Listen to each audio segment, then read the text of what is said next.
What's up, everybody? We're a little early today. It's 3:51. I don't know what's going on here on Lakeshore Drive. There ain't that many people.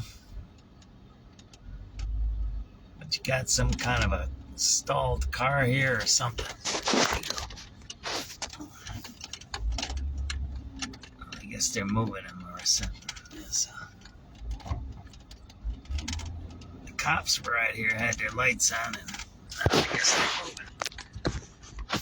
There's no people here. I mean, there's no cars. There's no traffic. I mean, this is all just a bottleneck.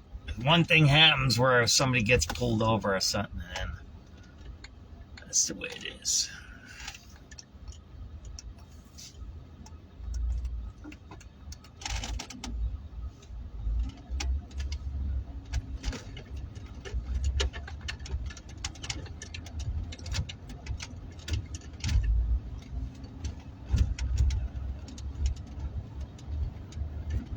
Was that cop? He had his blue lights on there, right?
It's Wednesday.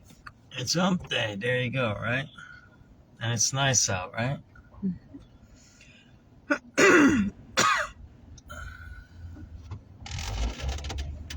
Why did we start taking this way? Because we used to take Columbus, right?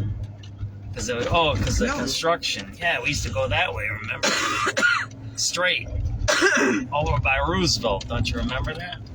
No, we don't. Yeah, I thought we did. Oh, man, look at all those potholes. You know what's the funny thing? They did all those illegal tickets, $200 million in illegal tickets. And you know, tickets are, well, by the way, SubX.News on the spot reporting. We're a little early today. And what's pretty interesting is this. It's like the lottery. Everybody remembers the lottery. The lottery was supposed to be for the schools. Remember those days? Gambling, right? For schools. Kind of weird. But parking tickets, you give tickets to cars, right? Because we use the road, right? So they gave us $200 million in tickets. Think about that. Illegal tickets that the judge just said they were all illegal. But the roads have potholes. It's weird. So where is all that money going? I think someone was talking about that the other day. About the road money or something, the gas money, the gas tax, because we got like $1 something gas tax in Illinois from the state, the county, and the city. And they said, someone said it to me on Twitter. They said, you got to look. That's why the roads are so bad, because they used the road money for the migrants. So it's starting to come out that they misuse these monies. So think about it. If they collected all those illegal tickets, right? Which they weren't supposed to do. The judge just found it illegal. Then where did all the money go? First of all, it was illegal money, and they didn't. If it was illegal money, it shouldn't have been budgeted, right? So think about it. It's like when you have your own budget at your house, right? And say you find $20 on the street, or you find a wallet, whatever it is, you get extra money from somewhere, right? Maybe you get a gift from an old uncle. I don't know what you do, or you sell your old lawnmower for $50. These are things that you don't budget, right? You don't say, oh, that's an extra $50. I'm going to find $50 this month. No, you don't budget that, right? Those are things that happen, right? So think about it. You didn't budget for the $200 million of illegal tickets, right? Because they're illegal. Unless, like we've been saying on SubX, someone inside of the government said, give out illegal tickets, right? That's what you've been saying, right? Mm-hmm. Right? I have a passenger in my car, so... And we've been talking about it. So think about it. Imagine if there's some document somewhere that say go give illegal tickets. See, that's the next step of that lawsuit, right? Because how do you budget illegal activity? Does the government actually tell its employees? Or like, I think I'm gonna have to go over there, right? That's fine. Do you hear? All right. It's like the predatory tow trucks we've been showing you for the last year or two over there on Randolph Street. They tow the cars illegally, and they've been found to tow the cars illegally. Do they actually go tell the people to go do illegal activity? Isn't that the government would be... It's like the Flint, Michigan thing, remember, where they told the people to do the illegal pipes in the water, and it poisoned all those people, right? I mean, that would be a bad thing, so... Yeah, I don't know. I think we need to start looking into that stuff. I don't know. We're going to have the news today. My radio is acting up, so you might just have to listen to me talk a little bit.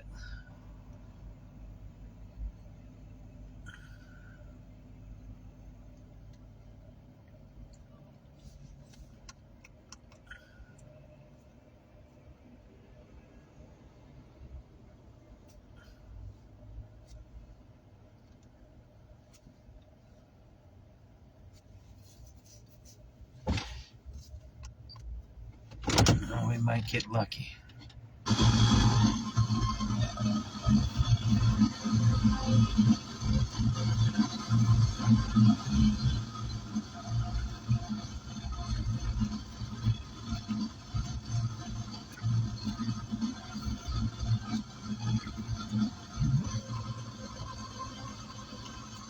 I got the radio on, but I can't get it to a station, so. It's 4 o'clock, by the way. So the reason the traffic is bad here is because of the Ubers. They do bad turns here. That's the reason that this light is always bad. There's not, as you see, we're in the middle of Streeterville. There's no traffic out here. There's like zero traffic. There's no traffic. I mean, you can see it on both sides. You see, there's no one stopped at that stoplight there. There's 0 cars there. There's no cars. There's no cars, absolutely none. There's just people having a hard time with turning here, it looks like, right?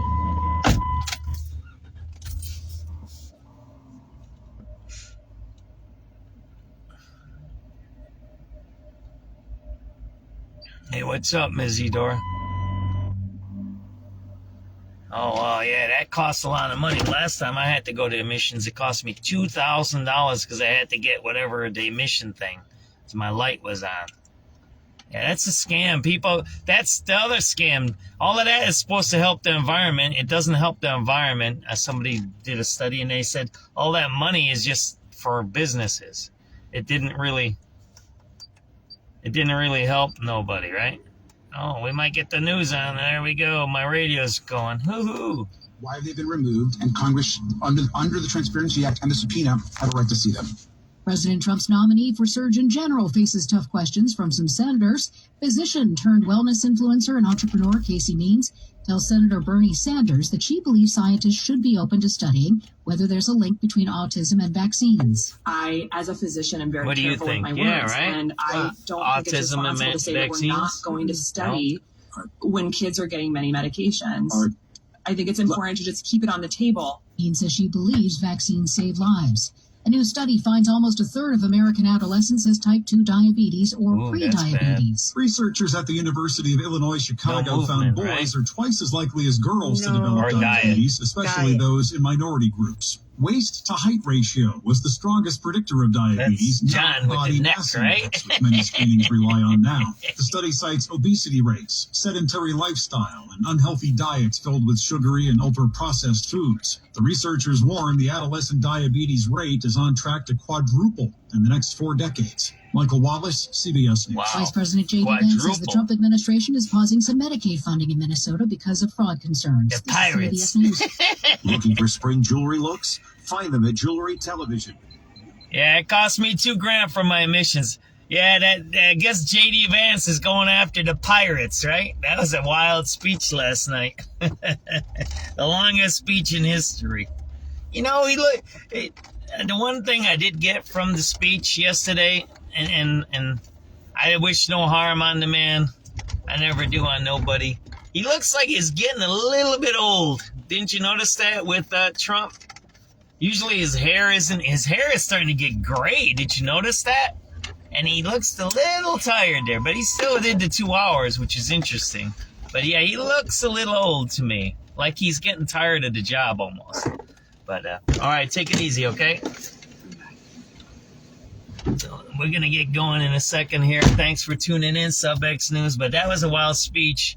I think a couple of the things that I want to talk about today, I mean, the illegal tickets is outrageous, right?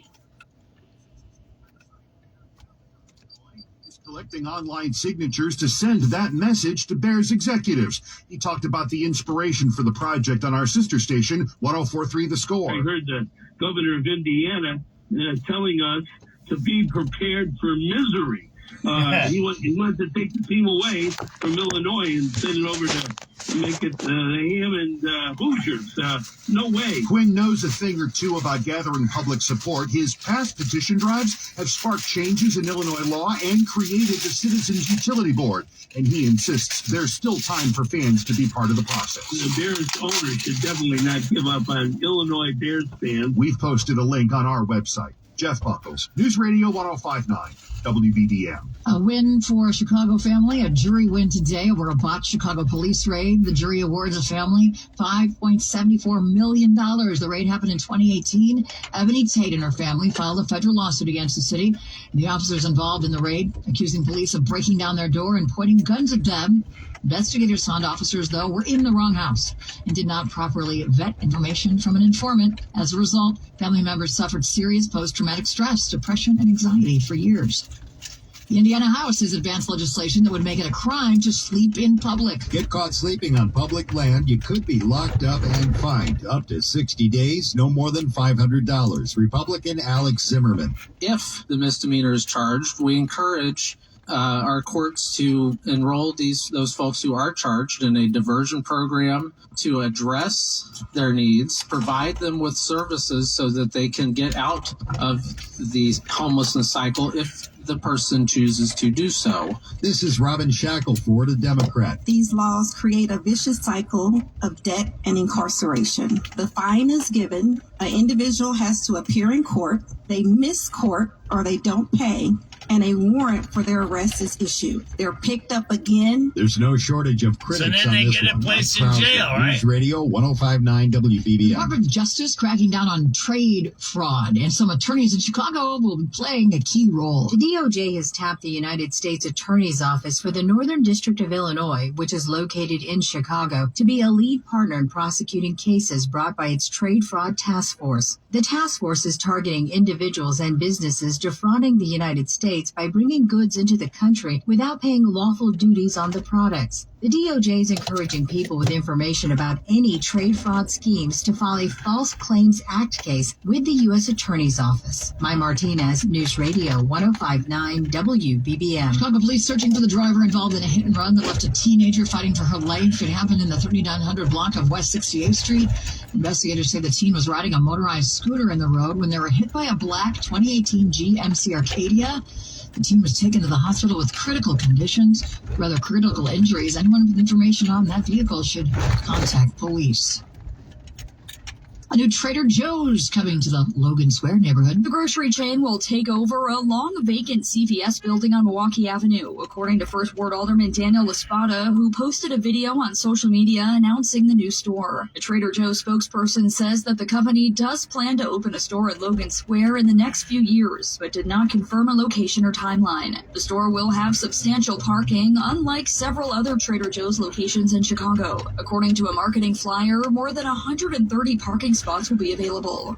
Carolina Garibay, News Radio 105.9 WBBM. It is 4:08. Time to check in on the roads now. Traffic and weather together on the 8th. Watching the roads this afternoon. Lisa Costi. Oh, we're still pretty busy now on I-55 in Will County. We've got a crash in a lane. Northbound, you are solid before Route 53, before I-355, and then heavy on your outbound side before Route 53.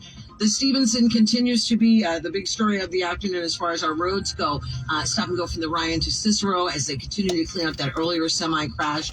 It's blocking the right lane, and they're trying to repair all that guardrail there. So it's an hour 5 just to Cicero from DeSable Lakeshore Drive. It's an hour 25 to the Veterans Tollway. Stevenson inbound. You get delays from Lamont. See, Ms. Idor, you are exactly what you just said. What we talked about earlier about the budgeting. So you had to pay your $2,000, and it's weird how we all paid $2,000 for the emission. It's the same amount. It's weird, isn't it? It's weird. That's that catalytic converter stuff that they steal. It's very strange that you don't know me, I don't know you, but we both paid $2,000 for one test, right?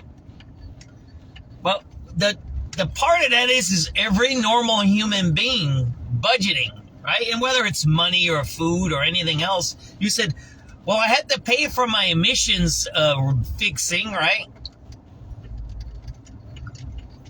So then I can't go to Wendy's anymore, right? Look, I'm eating crackers, right? I'm eating crackers right here in my car. I'm hungry, right? I didn't eat breakfast. I just got up. I got up at 3 o'clock. I've been up all night. I did the article and I did a whole bunch of other things. So I'm eating crackers, right? Because it's cheaper than me going and grabbing a sandwich from McDonald's or Wendy's. That's $5 or $6. So I'm eating crackers from Aldi's, right? $1 for the crackers. I don't have my cat food. Everybody says when I have the tuna that it's cat food. But you know what I mean? It's now gusting at 20 miles an hour. That's how we all budget. So let's get back to that issue of the $200 million of illegal tickets. And then think about it. They just paid this family, whatever happened to them with the cops, they did the bad raid, $5 million. But they pay those people right away. They pay them right away. If you get shot, if you're a criminal, whatever, and I'm not saying those were criminal people, that family, whatever, it's not the right, wrong one. But City Hall pays those people immediately.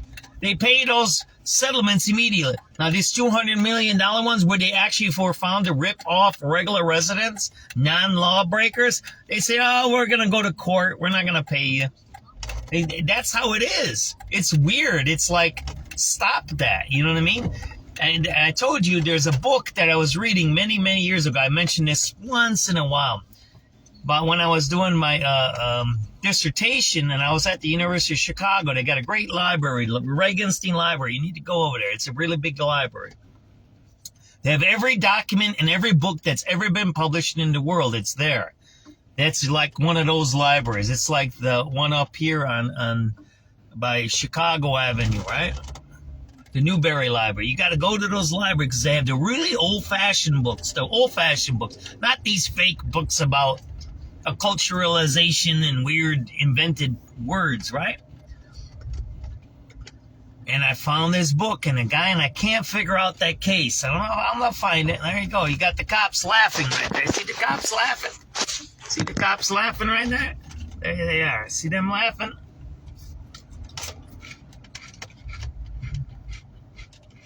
There's 2 more right there. How many cops are walking around Inglewood? How many cops are walking around the west side? You see that there? Look. This isn't it. That whole block is empty there. There's no stores. All those stores are empty. See that there? It's funny.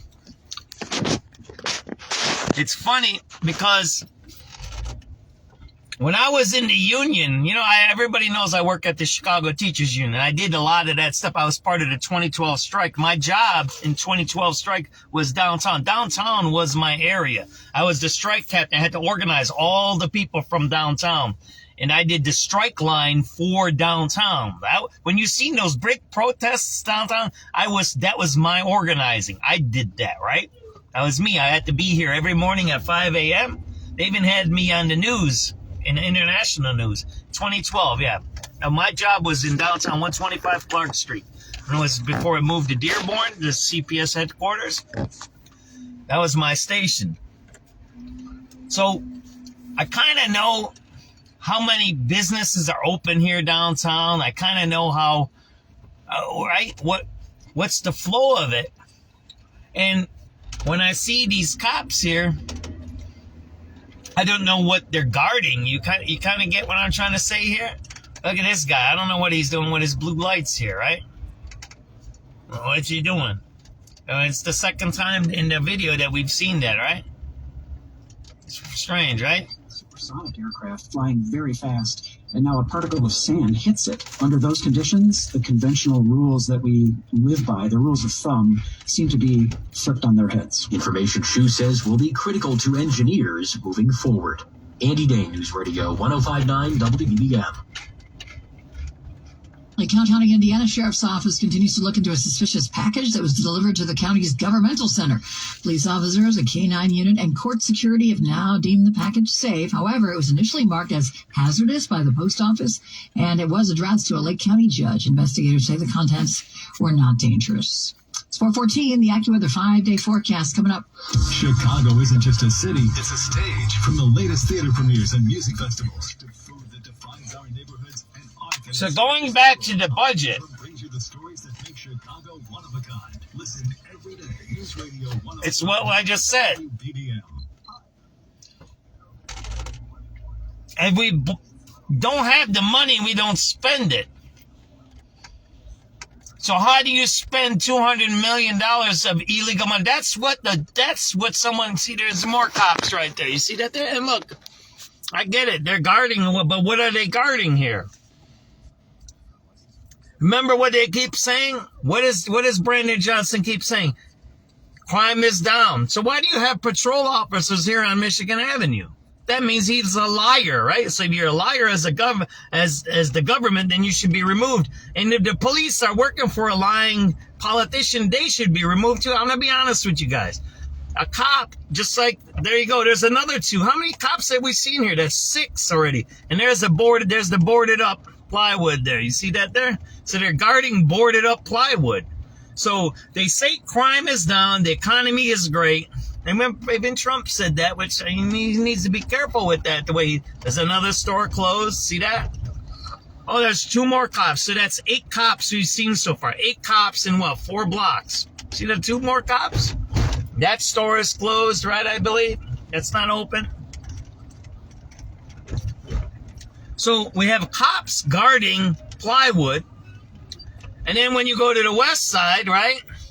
And that's a meter maid there. And then when you go to the west side where they're dealing dope, they're not doing nothing about the dope dealers. So now you start to wonder what's going on here. It's just like the ticketing, right, of the cars illegally. What did they do with the money? Where did the money go, right? Where did that illegal $200 million go? And I was talking about the settlement of the lady, right? They just had the illegal warrant. And there's another store. That store is closed there. You see that on there? That's a store. Hey, what's up, James?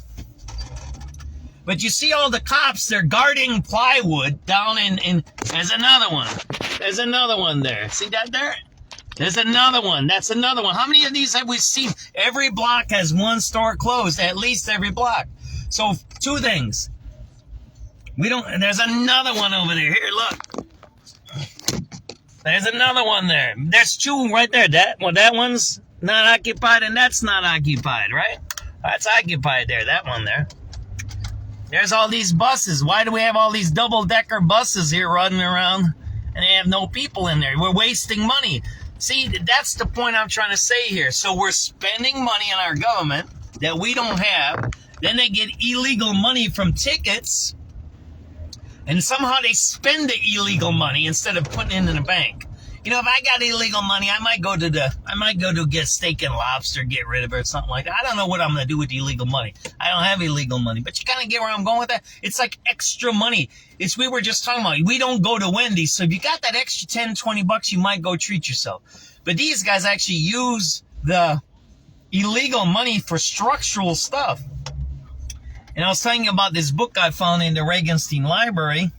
There's a migrant right here riding on that bike, right? They're delivery guys. See, he's got the Latin King on his backpack. Didn't you see the gang-banging stuff he had? Right there. You want to see this? Look, I'll show you this. And he's got a gang symbol on his bicycle there. That guy in the white hoodie there. See that there? Those are migrants right there. And they're working. At least they're not selling drugs. They said some of these guys deliver drugs with those bicycles there. They're part of a network. See this guy there? He's got a gang symbol on his bag there. Don't you see that there? Those are migrants right there. They're doing the delivery. I mean, if they're legally here and they got the paperwork, let them do it. I don't care. But he's got a gang symbol. The other gang symbol is 23. That's the gang symbol for Trade de Agua, whatever they call that. So let's get back to budgeting, right? So you got $200 million that you collected illegally, and then somehow where did that $200 million go? See, that's the story there. It's not that they got it illegally. We showed you the tow trucks towing illegally. Everybody knows that our city is corrupt. We got that, okay? But where did the money go? See, that's where you have to check it. And that's how you find what? Corruption in the budgeting. That's where they use budget lines. Because I used to work in the government. Where did they put that money? Where did they put the illegal towing money? Because that's, you can't, unless you're a criminal, this is what I want to say here on SubX.News today. Unless you're a criminal, you don't budget for illegal money because you don't know that you're going to get it. It's an accident. Like I said, you find a wallet or you find 20 bucks or you win the scratch off lottery or something, or your uncle gives you some money, whatever it is. But if you're a criminal, and you know you're doing criminal activity, intentionally thinking of it, then you would budget it for it. You get where I'm going with that? And that might be a case, a whiz-bang lawyer. Oh, man, am I going to squeeze through here? Oh, man, look at it. There you go, man. Those buses, there's some people on that bus there. And now you're going to have the Ubers, and that guy's going to block me there. See that there? 151 bus. I think that one goes all the way north or south. I don't know which one. So the point I'm trying to make here is illegal money. And so this book in the Regenstein Library, and I don't know where it is. I couldn't tell you the title. I looked through my handwritten notes. I have handwritten notes when I used to do my work. I thought I'd written down the title, and I think I found that notebook once, and I looked for the title of the book, and I couldn't find it. I could never find where that book was, to tell you the truth. But what this guy did, he filed a lawsuit over 100 years ago. It was in the early 1900s in Chicago. And it was the same type of a lawsuit as this lawsuit that they just won of the illegal tickets. He said this: the police are supposed to enforce the law. Writing tickets is not enforcing the law. It's a quasi tax collection, and it's illegal. Basically, I'm just paraphrasing here. The way you get where I'm going with the legal argument? That's what he meant. He says, cops can't be issuing tickets because that's collecting taxes. We pay cops to protect us, to enforce the laws, to protect us, right? From criminals. That's why we hire cops. Right? Cops are here to protect us from criminals. And what he said is, parking is not a criminal offense. That's basically what he said. And you can say, well, yeah, if they have a sign, then it's illegal. Well, yeah. They say they're towing you because of the snow, but then they tow you and there's no snow. Then why did you have the sign there and why did you tow him, right? That's discretion. And he made that argument in there saying that cops choose to give us tickets to collect money because they're told to collect money. They become tax collectors. That was his argument. I'm pretty sure that was the argument. That cops were used to collect money, and they shouldn't be. They should be used to protect citizens and protect the health and safety and the welfare of the city. That was his argument, right? And I don't know where that case is. I can't find that case. I would love to file a lawsuit like that for all of us in the city and say they need to stop this illegal taxation. If we had our garbage collected, if we had our gangs taken care of, we had the rat problem taken care of, if the potholes were taken care of, if the schools were doing great, if we had rocket scientists and we were the center world and all of this, then everybody would say, yeah, that's fine. I don't mind it, right? To pay a little extra, right? There's a homeless guy right there. See there, that corner store is closed here. How many corner stores have we got closed here? This is Michigan Avenue, by the way. That store is closed right across from our institute. See that there? And then we have the store that's across the street from Millennium Park closed. So that shows me what? The main tourist attractions are closed. Don't have enough people. Don't have enough foot traffic, it's called, right? There's another corner store closed. You see that store? That's closed right there. It's closed. And then across the street, it's closed. So think about this. In this corner at Jackson in Michigan, it's 100% closed. 1, 2. Because on that side, there's no stores there. So that's what we got to start being realistic. And I think what we got to do is start asking these questions of, forget the corruption. There's corruption like the Somali pirates. We have the Somali pirates. We get that. I like what Trump said, right? You can say it's a little derogatory, but whatever. But the point you got to make is what? Right? There we go. We're at Jackson in Michigan. Let me show you this, guys. See that? Jackson in Michigan. Both stores, corner places are closed. So at Jackson in Michigan, there's only 2 corners. The other corners is the park. That's all closed. See that papered over? So that means 2 stores out of 2 stores on a corner are closed. That means it's 100% vacant. There's another one here, right? You see that there? So that's 50% vacant because that's a sushi joint. That's still open over there. So that's 50% vacancy because there's no stores on that corner there. On that corner in back of us on Jackson, there was 2 corner stores out of 4 corners. The other 2 corners were parked. That's 100% vacant. So between 2 streets, 4 corners, it's 75% vacancy. There you go. SubX.News. It's, I don't even know what time it is. It might be about 4:15, 4:20, something like that. February 25th, 2026. I got to watch for that bus. It might run me over. Look at that. You got to watch for those buses, man. They're a little dangerous here, right? See, that place is closed right there. That's a sushi joint there. They're a little expensive, but they're okay. I've been to that place. There you go. Coming soon. Closed. What is that? Another store closed. Another store closed. Everybody forgets this was the theater district at one time. The fancy theater district. Michigan Avenue. Get out. The sunshine and the fresh air are nice today. So that's what I'm looking at. I'm looking at the money part of this, right? That's what I'm looking at. There's another one right there. How many of these corner stores are we going to see empty there? Look at that, another one. See that there? Every corner is empty. Just hearing the word IRS can make people break out in a cold sweat. No one wants to deal with the IRS, and now you don't have to. The good news is legal tax defense. Did you hear what Trump said?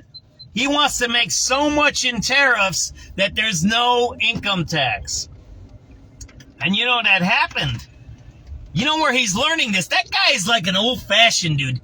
He uses Teddy Roosevelt stuff in the 1900s. This is where he got this from.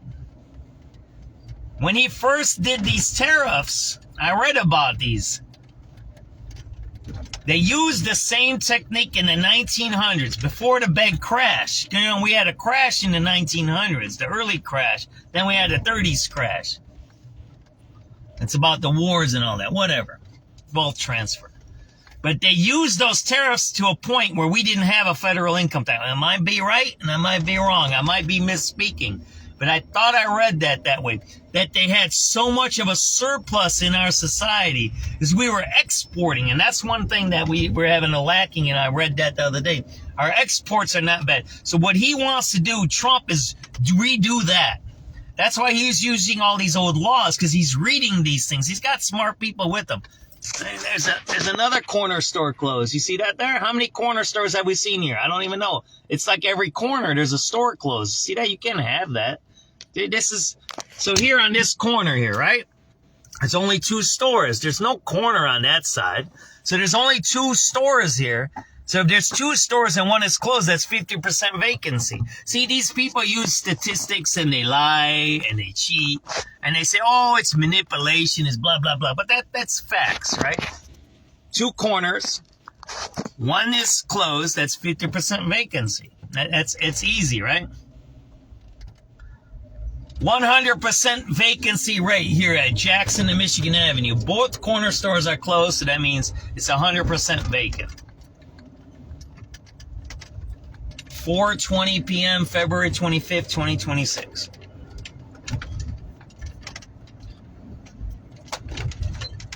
And to me, and then so you got that book that I seen at the. Maybe we do a little sunshine. How about that? You guys want to do a little? Are we above? What time is? No, I think sunset today is at 5:30. So we got still an hour to go. So let's keep running, right? Maybe I'll do a little news at 4:30, right? That way I stop talking that much. 42 minutes in from I-355 to the drive. The Dan Ryan outbound, you are solid from the Jane Byrne interchange to Garfield, and then it stays heavy all the way to the split. We'll get that vehicle fire at Garfield. It is blocking the exit ramp, but fire crews are on the scene there. So now it's 53 minutes from the Jane Byrne interchange to the Bishop Ward split. Inbound, it's a 23-minute trip. You're heavy from the Stevenson to the Jane Byrne. Elsewhere, DeSavo Lakeshore Drive, you're heavy from Soldier Field to Monroe, Navy Pier to Chicago Avenue, and southbound you're heavy from North Ave to Chicago, and then through Grant Park and 50th all the way to Hayes. We've got inbound on the Edens, you are heavy from the Spur Ramp to Old Orchard, and then Dempster to the Junction, 40 minutes on the inbound side, 15 outbound, so no delays for you there. We're going to check the drug dealers over here, by the way. 438 on News Radio 105.9 WBBM. Lisa, thank you. 36 degrees at 429. Northern Illinois' largest boat show and sale is this Thursday through Sunday. So, first of all, it's like I said yesterday, I made a mistake on the date and I tried to correct it. And look, I'm not the smartest guy. Look, I don't know how smart I am to drive around in my own personal car. While I'm doing family things, I start live feeding, aggravating my wife. That's what you heard in my car earlier. I'm doing something for her, dropping her off to what she has to do. So I'm aggravating my family, using my family vehicles to drive around to show people drug dealers and vacant buildings. I don't even know if that's I don't know if that's a smart career move there. I don't even know if this is a career. Is this a career? I don't think it is. But the point I'm trying to make here is this. I do this because I love my city. I want it fixed. And when I see 50% vacancy, it's like, what is the city doing to get people into those businesses? Right? This is in the news. The former Illinois governor says a grassroots approach may be the way to convince the Bears not to move to Northwest Indiana. This is Nancy Hardy. A team currently the drug dope spot here. Break ground on a new stadium next week. Plus, Cuba's government says 4 people riding in a Florida-registered boat have been shot and killed by their country's Coast Guard. Oh, wow. After an exchange of gunfire. The latest on that from CBS News, WBBM's business. It's getting crazy, huh? Bloomberg, solid gains as traders looked for good AI news from chipmaker NVIDIA. The Dow gaining 308, shut down this dope spot here. S&P 500 taking 56 points. We've got 36 degrees at 431. The country's best-known operator of driverless taxis says it's starting to lay the groundwork for potential future business here in Chicago. The details from WBBM political editor Jeff Buchholz. Waymo is ready to roll out here on the streets of Chicago with people behind the wheel for now.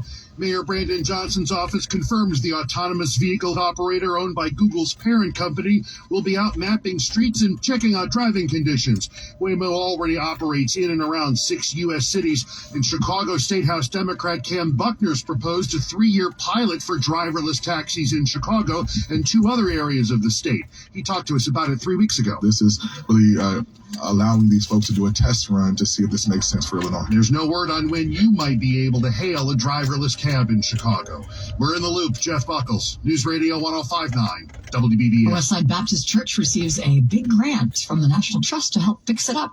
It's 125 years old. The Metropolitan Missionary Baptist Church on the west side has received $500,000 to fund repairs. It's one of 33 grants made to historic black churches across the country under the African American Cultural Heritage Action Fund, which aims to protect sacred places that anchor black faith, culture, democracy, and community. Metropolitan was built in 1901 and was famously photographed by black photographer Gordon Parks for Time magazine in 1953. Funding will prevent structural failure and extend the building's life through masonry and roof repairs.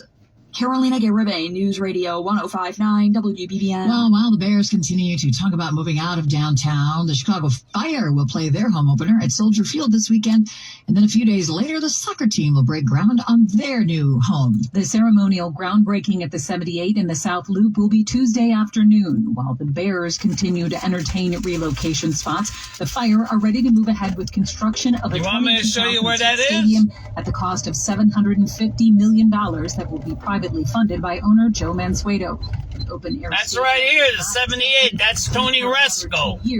That's Janulius. Janulius and Resco are connected. Resco went to prison, right? 78 is right there. That's where they're going to have the soccer game, what you just heard on the radio. Right there. That's a federally indicted criminal that owns that. 6 others were injured in an exchange of gunfire with what it called an illegal boat. It says one of its Coast Guard vessels approached it to identify it when shots were fired from the boat. The incident comes as the Trump administration softened its oil embargo, saying it will allow shipments of Venezuelan oil for commercial and humanitarian use. Leaders in the region had worried about a rapid collapse of Cuba, which relied on Venezuela for half its fuel needs. CBS's Cammie McCormick. There's still some unanswered questions, including if any U.S. citizens were on board. The Justice Department's release of Epstein files failed to include some key materials related to a woman who made an accusation against President Trump. Back in 2019, a woman came forward after Jeffrey Epstein's arrest to say she had been sexually assaulted by both Trump and the financier when she was a minor. The New York Times reports that the FBI conducted 4 interviews in connection with her claims and wrote summaries about each one. However, only one of the interviews, which describes her accusations against Epstein, was released. The other 3 are missing. The Justice Department and some documents are withheld due to an ongoing federal investigation. Meanwhile, lawmakers gearing up for this week's House Oversight Committee testimony from the Clintons in its probe of Jeffrey Epstein. Former Secretary of State Hillary Clinton testifies tomorrow, and former President Bill Clinton appears Friday. They aren't accused of wrongdoing, but Tennessee Republican Tim Burchett says. I think they're guilty of sin of a lot of things. California Democratic Representative Robert Garcia wants to hear from the former president. I think that anyone that has information about Jeffrey Epstein or spend any time with him, I think it's important to ask questions. Allison Keyes, CBS News. That's the soccer field. That's where they're going to have the soccer game, right there. Are you tired of being tired? That's it, right there. You're looking at it. It's Tony Oresco's, the 78 right there. That was a federally indicted scam over there, right? That's what you're looking at right there. I'm trying to upload something, but oh well, I just do it. So that's what you're looking at. And Alexei Janulius's bank was connected with Tony Resco, and then another guy called the Jaw, some mob guy. And they both went to prison, federal penitentiary, for doing illegal deals with the bank. Tony Resco did the other deals that he went to prison for. Tony Resco got Obama elected. You know all the connections, so that's what you're looking at there. That's the only place in the city of Chicago in the last 20 to 30 years. There's a couple of other ones I'll show you. That has a new street. You see the lights there? That's brand new street lights. It's a brand new street. It's a brand new city street. There hasn't been one like that in many years. There's another one on the east side I'll show you. but that was kind of an abandoned property, and had the streets, they just redid them. That is a new street. It's made from scratch right there. I think it's going to connect the two ends. I don't know what that one, if that's Wentworth or what it is there. I think that's Wentworth. So it's just an extension. So it's technically not a brand new street, but that was never there. That street was never there. That's a brand new street. That was water reclamation land. Yeah, you guys don't know about a water reclamation land. You want to know a lot of corruption. Man, they're giving away a lot of that land. You know those are 6-year positions there, right? There you go. That's the 78. That's what you're listening to on the radio right there. That's where that soccer game. And that's where they wanted to put the Sox Park too, right there. There's nothing wrong with it. It has lights. They should have made a deal, right there. That's a beautiful piece of land. I mean, it used to be public land, and then it was given away to private, and now it's going to be quasi-public maybe again. It's weird, right? It's weird how they do this hocus pocus stuff with land in Chicago here. Let me show you. 66 months plus 1,000 auto show bonus cash on Backy Webb's huge selection of new Broncos, Bronco Sports, and Explorers. In Niles, the BP on Debster and Greenwood has gas. This is like the north. This is like the Lincoln Yards development on the north side.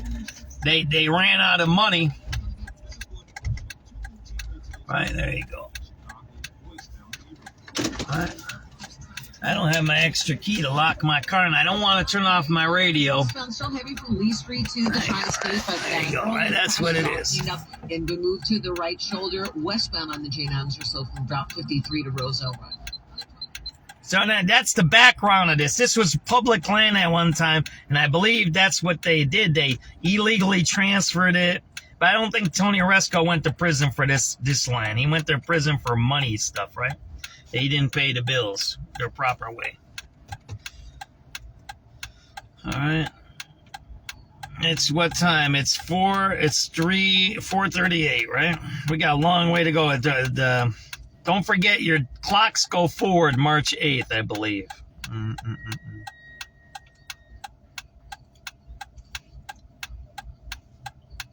Oh, there we go, right? It's 4:38, right? It's 4:38 p.m. February 25th, 2026. This is the 78. This used to be water reclamation land here. This is a deal that happened with Tony Oresco. I don't know if he went to prison for this land, but this is where the Chicago Fire are now going to have their soccer games or something like that. They were going to put the Comiskey Park here, which I think they should have probably had the Bears come here. That'd be a great piece of land for them. Look at how much parking it is. It's beautiful here. You have the Roosevelt collection there. You just got to get rid of some of the crime that's down the street here. There's bad crime down here in the South Loop. There's a dope spot down there, but there you go, right? This is the 78. Right? There you go. They should develop this land. This used to be public land and it got transferred to private. And we should check that, how that happened, if it's legal. And people don't talk about that. But the water reclamation land, which this was, they own lots of land all across Chicago and Cook County.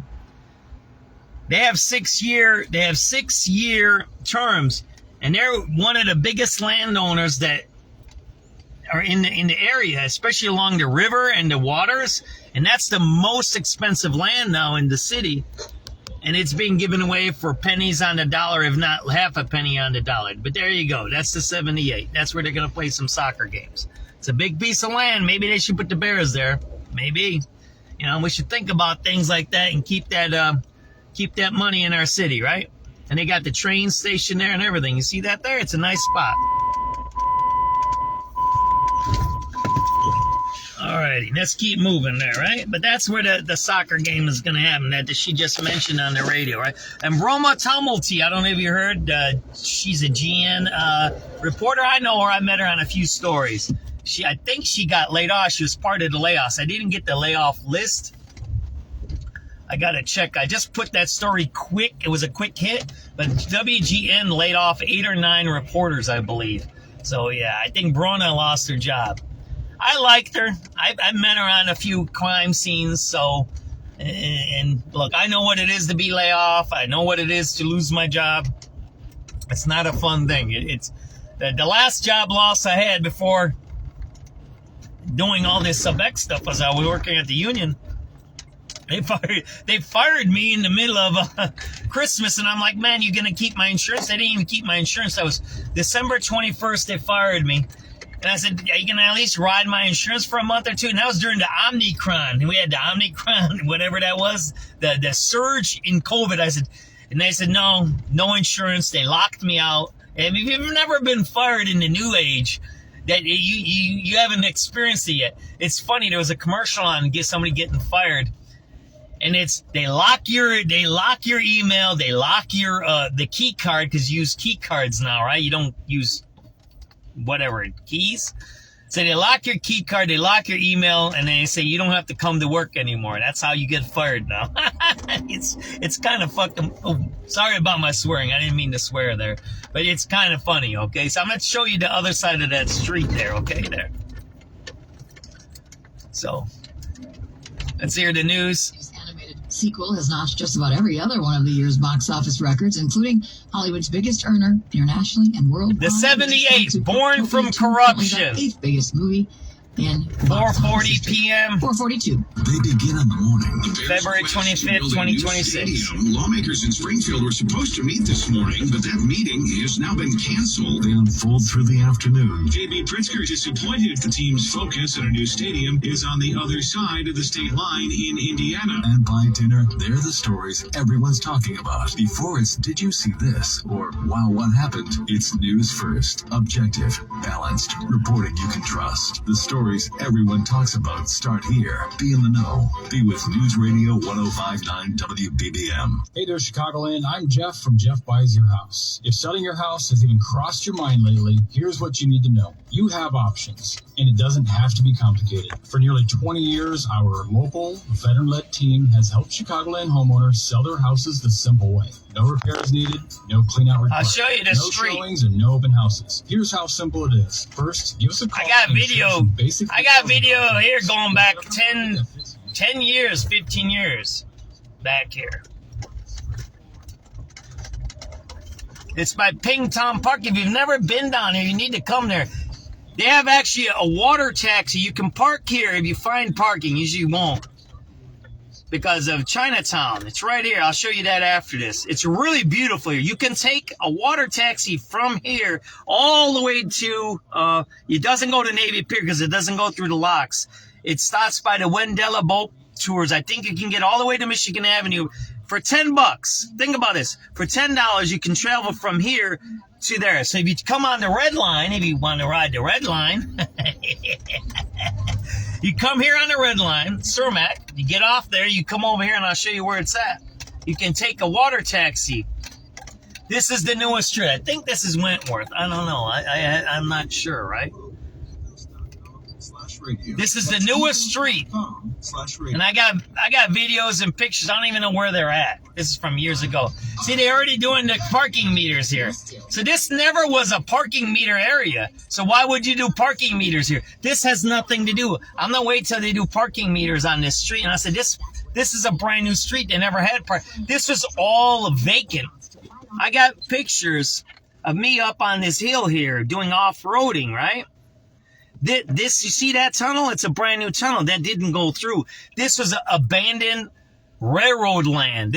All of this was abandoned railroad land. This wasn't a street. So I'm going to wait till they put parking meters on the street. And then I might, as a citizen, get a ticket and say, this is not part of the parking meter deal, right? Because this is a brand new street. They only had the deal for what? For the streets during the parking meter deal when they sold it. But this is a brand new street. That's a brand new tunnel. I got videos of me walking through here, all of that. So that's the red line over there, by the way. Yeah, this is a brand new street. This is the newest street in the city of Chicago, right here. And the results are surprising. The Danish researchers gave some horses helium, and that's how they figured out the neigh sound is actually two different simultaneous sounds. I know the kids ride through there. They love it. You see that? They even have the bike lanes all in there. See that there? Meaning they're the only animals that can produce two throat sounds at once. 4:46, time for sports. Here's Adam Szynski. It looks like linebacker And Tremaine they Edmonds' button time this with the down Bears really is good about here. to See that end. there? Brad Biggs at the Chicago Tribune says the Bears have given Edmonds permission to seek a trade. Edmonds missed 4 games with an injury last season, but did lead the Bears in tackles despite that. He has a $17 million cap hit for 2026. The Bears can save $15 million by moving Edmonds via trade or by cutting him later this year. It's just about time for the Blackhawks to get back on the ice. WBBM's Rick Gregg reports. For about half the league, hockey's Olympic break ends tonight. The other half, including the Blackhawks, return tomorrow after 3 weeks away. You can drive in there. You see that? That's a street. Oh, yeah, it's definitely, we've been... We might do that at another time, okay? Not right now. Trying to get each other going, and I think we're ready. There you go. That's the 78. But that's a brand new street there. And again, this was not a street. It wasn't a road. Everything you see.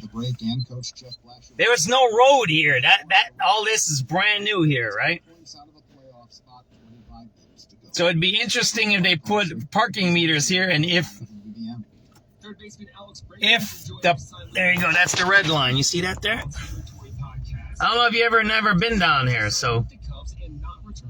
Yeah, I used to off-road up here. It was pretty cool. My wife, myself, our family, beginning of the free agent process for me, it was really important to be in a place that I felt like I could win. All right, let's get out of here, right? That's the newest street, brand new street in the city of Chicago. Never been there. I believe this is going to be Wentworth. It's going to connect it. We'll go up north. And I'm going to show you Pingtown Park, right? It's a beautiful area. If you haven't been down here, this is one of the better areas. It's not like the North Side development. The North Side development, I don't know if you ever noticed North Side development. They create like a suburban cul-de-sac stuff. The North Side develops their properties that way. Some of the South Side, there's some really good developments down here. I should take you down by Vincennes on the other side, the east side of the tracks on Vincennes. You know where I'm talking about? There's a really good development there. Oh, if you go back there, you would never know that's Chicago. But on the north side, they do a lot of these gated communities. But here, I like it. The south side, they usually just build a regular area. And you go down by Morgan, 33rd and Morgan over there. That's a nice community. They got $1 million homes down there on Bubbly Creek. I don't know how they sold that to them, but they did. And that's a really nice neighborhood. That's a regular neighborhood built like an old-fashioned Chicago neighborhood. They got a couple of cul-de-sacs in there, but it's really nice. And it's open. It's not like I said, the north side, they build these communities that are gated. And the Chicago Avenue development up there, right next to the Cabrini Green Homes, all of those expensive houses right along the Montgomery Wards over there, the old building, that's gated. And it's a gated community. If you go up on Diversey, it's gated. You go up on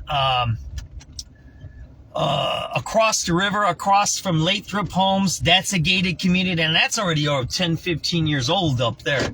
So if you look at how this works in the city of Chicago, the developers and how they do it, look at that, they're cleaning up the land. It must be election time, right? So this is Pingtown Park. If you want to take I don't know if you're going to get parking here, and you have to watch where to park around here because it might be illegal. You might get a ticket. You get tickets fast here. They hide in the bushes. So right here, Pingtown Park. I can't drive in there. I don't think I can.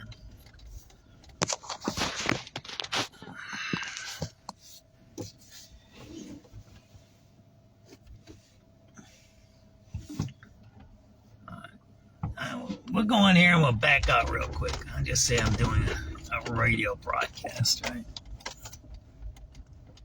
So that's Pingtown Park right there, okay? It's a beautiful park. All right? Come on down here. The water taxi goes from there. You can take a water taxi for $10. I think the round trip is $25, or you get multi-tickets for $25. So the water taxi goes from there, and you go from here to Michigan Avenue. I'm pretty sure it goes to Michigan Avenue, and you go through the whole river. From here to Michigan Avenue. It's a perfect, cool spot. You can get Chinese food right down the street. I'll show you where Chinatown is here, Southside Chinatown. You can either eat here or eat downtown, whatever you want to do. You can have a good picnic.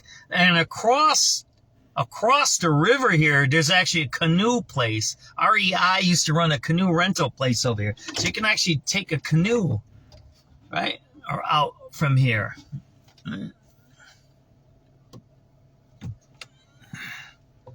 So it's a really nice stuff. We have really cool stuff in the city, and this is responsible development. That's what I call it, right? That's why I'm here showing this to people, because people say, oh, John, you always show us that negative stuff and the crime and the killing, the murdering, the mayhem. No, yeah, I do. Because that's what happens. And I'm going to be honest with you, the metrics actually show that people like negativity.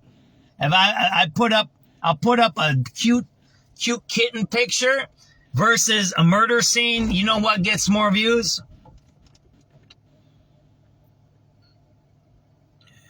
So we're here at Ping Tom Park. That's in front of us. The water taxi goes from here. You can go from here for $10 to Michigan Avenue. This is a nice park. And I'll show you from the other side. You're going to see you see that bridge there? It's the only bridge that goes up and down. I'm going to show you that. We're going to do a little nice touring today. How about that? Let me get out of here. Ping Tom Park right here. It's really beautiful, okay? You can take a water taxi from here to downtown. I think it's $10. Cheap. That's cheap. Now the problem is where you're gonna park, right? Put your bicycle there. I don't know if you can take your bicycle on the water taxi. You have to call them up first. I don't know if you can. If you can take the bicycle, see there?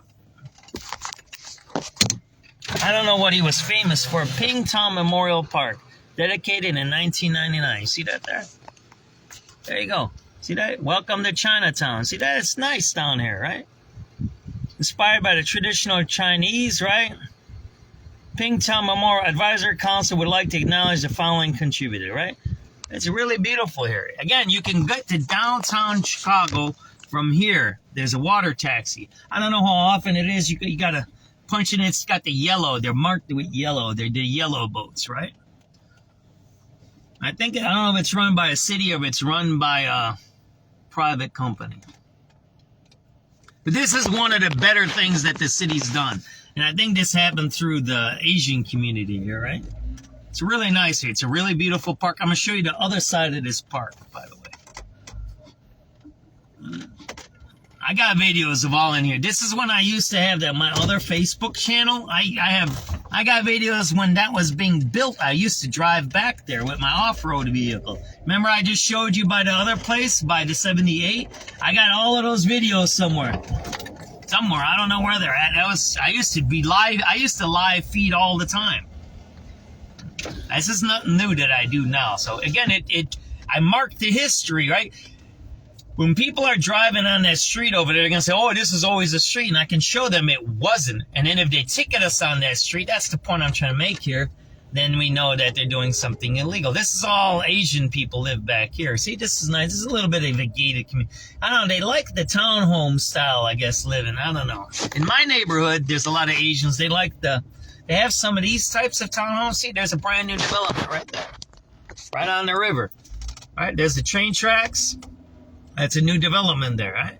Pumping a lot of money. Let's see if we can get into this yard here. I don't want to get arrested by these guys. Look at that. See that there? Look at that. There you go. See that there? How about that? Pretty nice, huh? So this is right on the river. Imagine, and there's a train track there, though.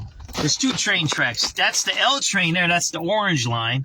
Underneath it, there's a freight train. So I don't know if they're going to have something that goes over the tracks here. Because actually, to get to Ping Tom Park, you had to go through a freight train tracks. I got videos of me getting stuck back there with my car. And I'm like, I got to get out of here because the cops catch me. I might get a ticket, right? And get impounded. And I got caught by a train once over here. That train there's a freight train. It's pretty nice. Let me make a U-turn here, right? See, there you go, right? Pretty nice here, huh? So that's the river over here. I'm going to show you across, right? Look at that. It's beautiful, and beautiful concrete construction, not junky stuff. See that concrete? That's a nice construction there, man. That's going to be a nice building there. Look at that. That's beautiful. That's nice. They work hard, those Chinese, right? They live together. They have the generational stuff where they live in the house. They don't move out, right? They all stick together. Grandpa, grandma, kids, they do their own babysitting, right? They have the extended family living together and they save money, right? They know how to work. They work cheap and they save their money, right? Again, Pink Tom Park, there's a water taxi. The problem is where do you park, right? So then if you have to pay for parking, there's a parking lot across the street over there. I'll show you where the parking lot is. You want me to show you? All right. This is back at Chinatown. We call this Southside Chinatown. There's a lot of houses. These are all brand new houses here. There's projects over here. It's one of the last projects. That's a housing project, by the way, across the street right there. This is Southside China. See, there's parking right there. There's street parking. You can there, but you got to do the parking app, right? I don't know how much that's going to cost you for all day. You'd have to keep pumping the money into your app because it's only a 2-hour limit. I would, if you're doing a trip from here, I'll show you where to park. I would park over here and do long-term parking and just pay the $10-20. You could do a great trip, and you can either eat breakfast here in Southside Chinatown, then go downtown and eat lunch downtown, but you're going to gain 10 pounds. If you do what I'm telling you to do, you're going to gain 10 pounds. You can eat breakfast here in Chinatown. There's a few spots that are open for breakfast. Chi Cafe used to be open for breakfast, but I don't know if they are anymore. You could get a $2 breakfast. You get a meal with a drink. It was a $1.99 breakfast special. So remember, we showed you Pink Tom Park. That's to the left of us. So there, I would park right there. If you're doing a long-term trip, I would park there. If you want to, take the red line here. There's a metro stop somewhere here. I don't know. So they have long-term parking right there. That's where I would park. Come on down here, and you can make a whole day trip. If you do this trip, you're going to love this trip, and it's a nice trip. You see this where you're at? You get all these picturesque pictures here. See that there where I'm showing you? And this is where Pink Tom Park is. You see that little thing over there? Down that street right there. Then you have that's the newest field house there. That's Pink Tom Park Field House over there. That white one over there we just showed you. This is the new street, right? I'll take you north here. Then I'll make a U-turn over here, right? Yeah, we do a little bit of touring too, right? And this is Wentworth, right? So we're on Wentworth. I don't know. That's if you can. Now you got Spot Hero. You might be able to park in some of these places. You know, Spot Hero was bought by Uber, which makes it easy. Spot Hero rents parking spaces. So I would suggest you get the Spot Hero app. I think it's now with the Uber app. If you don't have Uber app, you need to get Uber app. If you get stuck somewhere, you get on your phone, you get a cab, right? I get it. It's worth it. And now since Uber bought Spot Hero, you might be able to get parking anywhere. You know, schools, businesses rent out their parking lots to Spot Hero, right? That's how you can get parking. So you got this surface parking, right? There's a mall. There's a whole eatery under here. Underneath this mall here, there's a bunch of food down there, right here. I don't know if they're open for breakfast. So this is Chinatown. I call it Southside Chinatown because the other one on the north side is on Argyle, right? All right, it's 59. We're going to listen to the news here soon, right? So there you go, right? It's really nice. It's really nice down here. It's beautiful. So I don't know if you would eat breakfast here and then eat lunch somewhere on Michigan Avenue. If you would just get on the boat here, eat downtown, do some downtown, then come here and have dinner here. But you could do a whole day trip here, right? There, they got a visitor center there. Look at that. See that there? You got a nice visitor center there, right? All right, let's listen to the 5 o'clock news and see what's going on, right? Approached the speedboat, asked for an ID, and at that moment, those who were on board the speedboat opened fire on the border guard members, and the border guard members returned fire. Secretary of State Marco Rubio says the U.S. will investigate and respond accordingly. Vice President J.D. Vance says as part of an aggressive crackdown of misuse of public funds, we have decided to temporarily halt certain amounts of Medicaid funding that are going to the state of Minnesota in order to ensure that the state of Minnesota takes its obligations seriously to be good stewards of the American people's tax money. Feds say they'll hold off on paying $259 million in Medicaid funding to Minnesota, which is the healthcare safety net for low-income Americans. The U.S. and Iran are set for another round of nuclear talks in Geneva. CBS's Cammie McCormick. Well, the two sides have ratcheted up the rhetoric and military posture. You think that's the guy that learned driver's ed in America? I don't think so. I think a fair, balanced, and equitable deal is achievable, and we can do it. Still, he indicated Iran is not willing to give up its right to a peaceful nuclear program. President Trump said last week he was willing to give Iran 10 to 15 days to make a deal. We now know whose medical problem forced the return of 4 International Space Station astronauts in January. CBS News space consultant Bill Harwood. Astronaut Mike Fink says he was the crew member aboard the International Space Station who had a medical condition of some sort in January that required him and 3 crewmates to make an early return to Earth. NASA never identified the crew member in question or disclosed what might have been wrong because of strict medical privacy guidelines. Fink says he's doing very well and continuing standard post-flight reconditioning. A big recall involving some BMWs, some of its most prestigious models. Nearly 59,000 BMWs, including the flagship 7 Series and several electric vehicles, have an issue with a wiring harness in the air conditioning. It can short and cause a fire risk. The vehicles involved are from the 2024 through 2026 model years. The Rock and Roll Hall of Fame announces its 2026 list of nominees, which includes In Excess, Phil Collins, Lauryn Hill, Shakira, and Iron Maiden. The final class will be revealed in April. This is CBS News. Join Adriana Diaz and Kelly O'Grady for the perfect start to your weekend. Ease into your Saturday with CBS Saturday Morning on CBS and streaming on Paramount Plus. Chicago's news, traffic, and weather station, News Radio 105.9 and WBBMNewsRadio.com. It is 5:03 Wednesday, the 25th day of February. Thanks for joining us. Today, I'm Lisa Fielding. We've got partly cloudy skies right now. 36 degrees, winds out of the west now gusting at 20 miles an hour.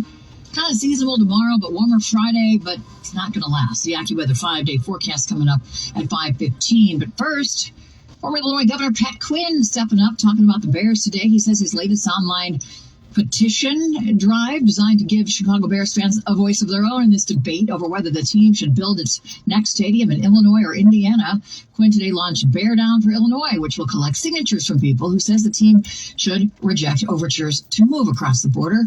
The former Democratic governor and longtime consumer advocate invoked the memory of George Halas during an appearance this morning on our sister station 104.3 The Score. If Papa Bear was alive today, he would say, he went to the University of Illinois.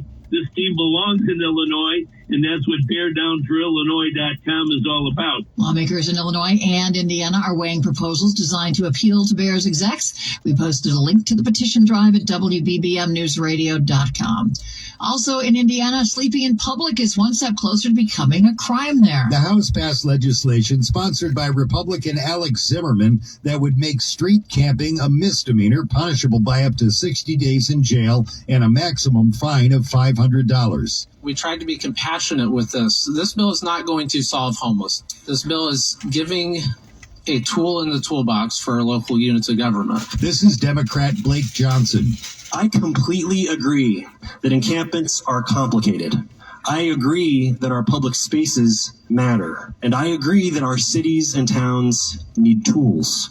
But criminalizing sleeping outside for veterans, for domestic violence survivors, for teenagers is not the tool. Social service agencies and some police agencies oppose the legislation. Mike Krauser, News Radio 105.9 WBBM. A jury awards more than $5.5 million in damages to a Chicago family who accuses the city's police department of violating their rights in a botched police raid. The federal lawsuit filed against the city stems from a 2018 raid in which officers allegedly pointed guns at the whole family, some of whom were kids at the time. Al Hofield is the attorney for the family. He says the incident is part of a broader practice by the Chicago Police Department. The jury agreed with what we have said for 8 years, which is that the Chicago Police Department had a practice of using excessive force against children, mainly children of color, across the city of Chicago.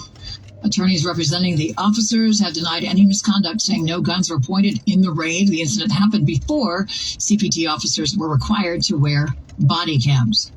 Well, violence in Mexico this week might have derailed a Chicago couple's plans for a destination wedding. However, it won't prevent them from walking down the aisle on their set date, thanks to some local Chicagoans. Katie Bucaro and Robbie Morris made the tough choice to cancel their dream wedding after more than a year of working with vendors in Mexico. We hope they're safe through all this, but quickly we realized that Guadalajara at this time is not going to be a safe place for us to bring 150 of our guests. The Ribbon Woods couple shared a video to social media announcing their decision days before their Friday nuptials and asking for help to hold them here. And local businesses came through. The wedding community, the restaurant community, caterers, everyone just tagging people to help on our post. We're just incredibly grateful for everyone. Nancy Hardy, News Radio 105.9 WBBM. Owners of a former Wicker Park music venue say they're shutting down plans to reopen it in Uptown. Double Door Rock Club was a decades-long Wicker Park staple before it closed in 2017 after an eviction fight. Its owners have been trying to relaunch the venue at the Old Wilson Theater in Uptown since 2019, and they even received a $5 million city community development grant in 2024. This week, however, owner Sean Mulroney announced on Facebook that they will not move forward at the Uptown space. He says they are looking at other potential venues to reopen the Double Door. In the meantime, Double Door is hosting a series of pop-ups and collaborations with other venues. Carolina Garibay, News Radio 105.9 WBBM. It's 5:08. Traffic and weather together on the 8s. How are the roads, Lisa? Not very kind. All right, so to be honest. So what did you hear from that guy? Heavy from North Ave to past Fullerton. He got 5 million smacks, right? They got $5 million. This is a nice place if you want to eat. They got free parking inside here. I don't know if I can see the sunset from here, but we'll check it. It's a nice spot here. They got free parking here. They got a couple of good restaurants in this place. Let's see. Oh, man, look at that. He got the Metro train right next to us. You see that there? There you go. I don't know if I can see the sunset from up here. If we can, then we're going to do a sunset video from here. Oh, man, I can't find a parking spot, man. It's tight here. Let's see. Oh, there we go. What do you think? You want to do the sunset video from here? Where are we at? Let's see what time. How long do we got? I can do meditation music for 20 or 30. We haven't even listened to the radio calls yet. I've been doing this touring, right? Let's see. Sunset tonight. Sunset Chicago. What time is it tonight? Oh, 5:36. So we got 20 minutes. We can do 20 minutes. I mean, I got another spot I can park, but I think I like this spot today. We're going to do this spot. The only thing I don't like, they got the garbage is here, and if I open my windows, I smell their garbage out here. But hey, then I won't open my windows, right? So this is a nice spot. So we're parking for the sunset. Sunset tonight. Did you see that one? I like that sign there. You guys see that one there? You want to see some cool graffiti? Look at that. You got there? That is a cool graffiti. Be gay, do crime. Some of those graffiti guys are crazy there, huh? There you go. We're going to do the sunset. Don't worry, I'm not pointing that way. I got to get that picture. You know I'm not. That might be tomorrow's headline on Be Gay, Do Crime. I might use that for the morning article. What do you guys think? Is that a cool graffiti there or what? I love that graffiti there. I got a lot of cool stuff over here. These guys really do a good job of development, right?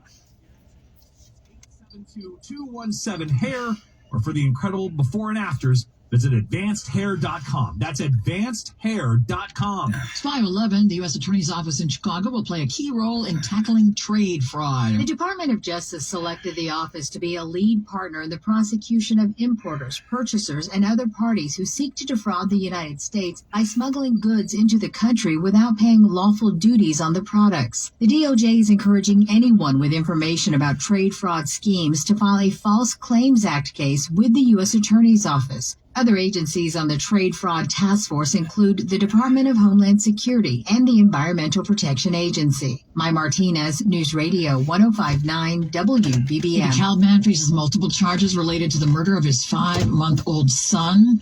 Police say Dominic Larson brought in the infant to the hospital. He had severe facial injuries. Police say he appeared to be drunk and tried to run away when he was ordered to wait for police. He was restrained and questioned. Maybe he was taken to the hospital, but died yesterday from a fractured skull and brain bleeding. Larson faces first-degree murder charges. What should Kane County do with the former home of the Geneva Jail? Well, the board has some differing opinions. The 32-acre Fabian Parkway Jail was demolished in 2016, and a big question heading into next month's primary election is its future. A new survey by Shaw Local gauges what Kane County board candidates, Districts 9 and 13, are thinking, and there's plenty of variety. Martha Davidson has suggested converting the space into a new park for residents. Others, including Jeffrey Magnuson, said the property should be sold to help replenish dwindling county cash reserves. Nicholas Jimenez, on the other hand, has proposed a new facility at the site and called it, quote, a rare opportunity to turn a symbol of incarceration into a hub for community support. Andy Day, News Radio 105.9 WBBM. Advocates are pushing for more investment in the state's human services workforce. More than 800 frontline workers tell us that they are not making a living wage. Illinois legislators and a statewide coalition are in Springfield calling for stronger funding for human service workers. Advocates say flat funding in the governor's proposed budget could worsen staffing shortages and limit services for families, seniors, and people with disabilities. A recent study done by the Illinois Partners for Human Service found more than 80% of frontline workers do not earn a living wage. Lawmakers are backing two bills to help address the issue. One would expand student loan repayment programs to recruit and retain workers, while the other would adjust funding to account for inflation and stabilize wages across the human services sector. Supporters say the changes are critical to maintaining essential service across Illinois, including Sherry Crabb, the CEO of AeroLeaf. When workers are paid less for crisis response than they earn at an entry-level job, something is fundamentally broke. Glenn Marshall, News Radio 105.9 WBBM. When you're choosing an engagement ring, you're not just buying a diamond. There you go. Is that beautiful or what? I don't know. I'm going to check if it doesn't smell here. That's not that bad. It's not that bad. The garbage is right next to me, but oh well, that's the way life goes, right? When you come into our stores, we'll sit down and talk about exactly what you're looking for. We'll start by exploring different diamonds, looking at different diamond shapes, seeing what looks good, and then we'll design the perfect ring from there. Every natural diamond at Rasny is hand-selected and owned by the Rasny family. Carefully selected for beauty, quality, and value. From modern solitaires to vintage-inspired designs, Rasny's signature bridal line, Forever by Rasny, is curated for today's couples. And if you're ready now, Rasny has engagement rings set so you can propose the same day. Rasny Jewelers, family-owned and operated by the same family for 75 years. Trusted for one of life's most important decisions. Shop suburban Addison, Highland Park, Hinsdale, and Chicago's Oak Street. And always at Rasny.com. 5:15, the AccuWeather 5-day forecast sponsored by Four Seasons Heating, Air Conditioning, Plumbing, Sewer, and Electric. February-like, but Friday may be the exception, Brian Thompson. Yeah, a little taste of spring, maybe a little taste of April, at least as we head into Friday, as it's going to be warmer, but it is going to be very short-lived, not like that nice week-long stretch of warm weather we had earlier in the month. As colder air returns into the weekend, and March is going to get off to a pretty cold start on Sunday. Temperatures this afternoon have mostly been on the 30s, still enjoying a lot of sunshine at this hour, but we are going to see some clouds roll in as the evening goes on. Might even be a few flurries well south of Chicago. Tonight's low about 22. We'll have a mix of sun and clouds for tomorrow. Just a little warmer than today, up to about 43. Mainly cleared tomorrow night, low 33. And then Fridays when temperatures really take off, highs will be up near 60 under a mostly sunny sky. There will be a bit of a breeze out of the south and southwest, hoping to pull in that warmer air. By Saturday, though, much colder, clouds, and could start to see a bit of snow, especially heading into the afternoon and evening. Might be enough to accumulate a coating to perhaps an inch, a high of 38. Even colder Sunday with lots of clouds. Chances some snow or even some flurries late, mainly south of Chicago. First day of March, but highs probably won't even get to the freezing mark, a high only 30. 36 at O'Hare and Midway right now, 35 in Naperville, 37 at the lakefront, going down to 22. I'm Acura. It's cold outside. I rolled up my windows. Thank you so much. It's 5:16. Time to find a Porsche Cayenne at PorscheLincolnwood.com. Time to hand it over to sports. Here's Adam Szynski. All right, so the Bears have granted linebacker Tremaine Edmonds permission to seek a trade, according to Brad Biggs of the Chicago Tribune. Edmonds played pretty well last season, leading the Bears in tackles despite missing 4 games with an injury. He also tallied 4 interceptions and a forced fumble. The issue is Edmonds' $17 million cap hit for the upcoming season. The Bears can save $15 million by getting his contract off the books. Cubs center fielder Pete Crow Armstrong says he's had some extension talks with the Cubs, but they're not in a rush to get a deal done. I'd like to keep it that way just because I'm going to go out and play regardless and enjoy myself while I do. So there's bigger fish to fry right now, I think, than getting me paid.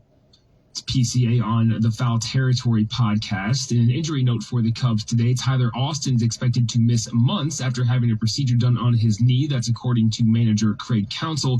Austin signed a 1-year deal with the Cubs this year after spending the last 6 seasons in Japan. He was likely to make the squad as a bench player.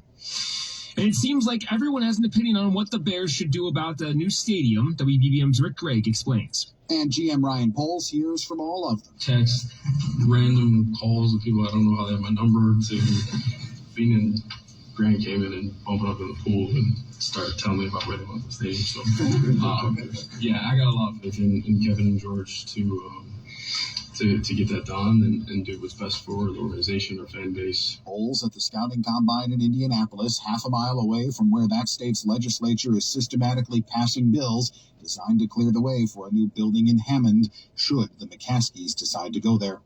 Covering the Bears, Rick Gregg, News Radio 105.9 WBBM. And the Blackhawks get back on the ice tomorrow night, returning from the Olympic break. Coach Jeff Blashill is glad to be back. Definitely ready to get going, and it's going to be a sprint here to the end of the regular season.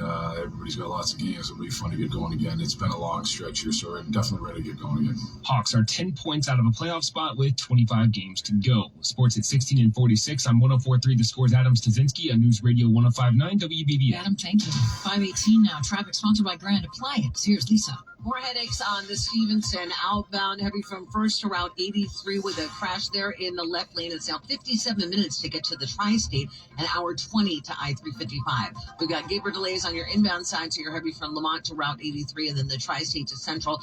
48 minutes in from the Veterans. 30 from the Tri-State. Also, a crash on the drive.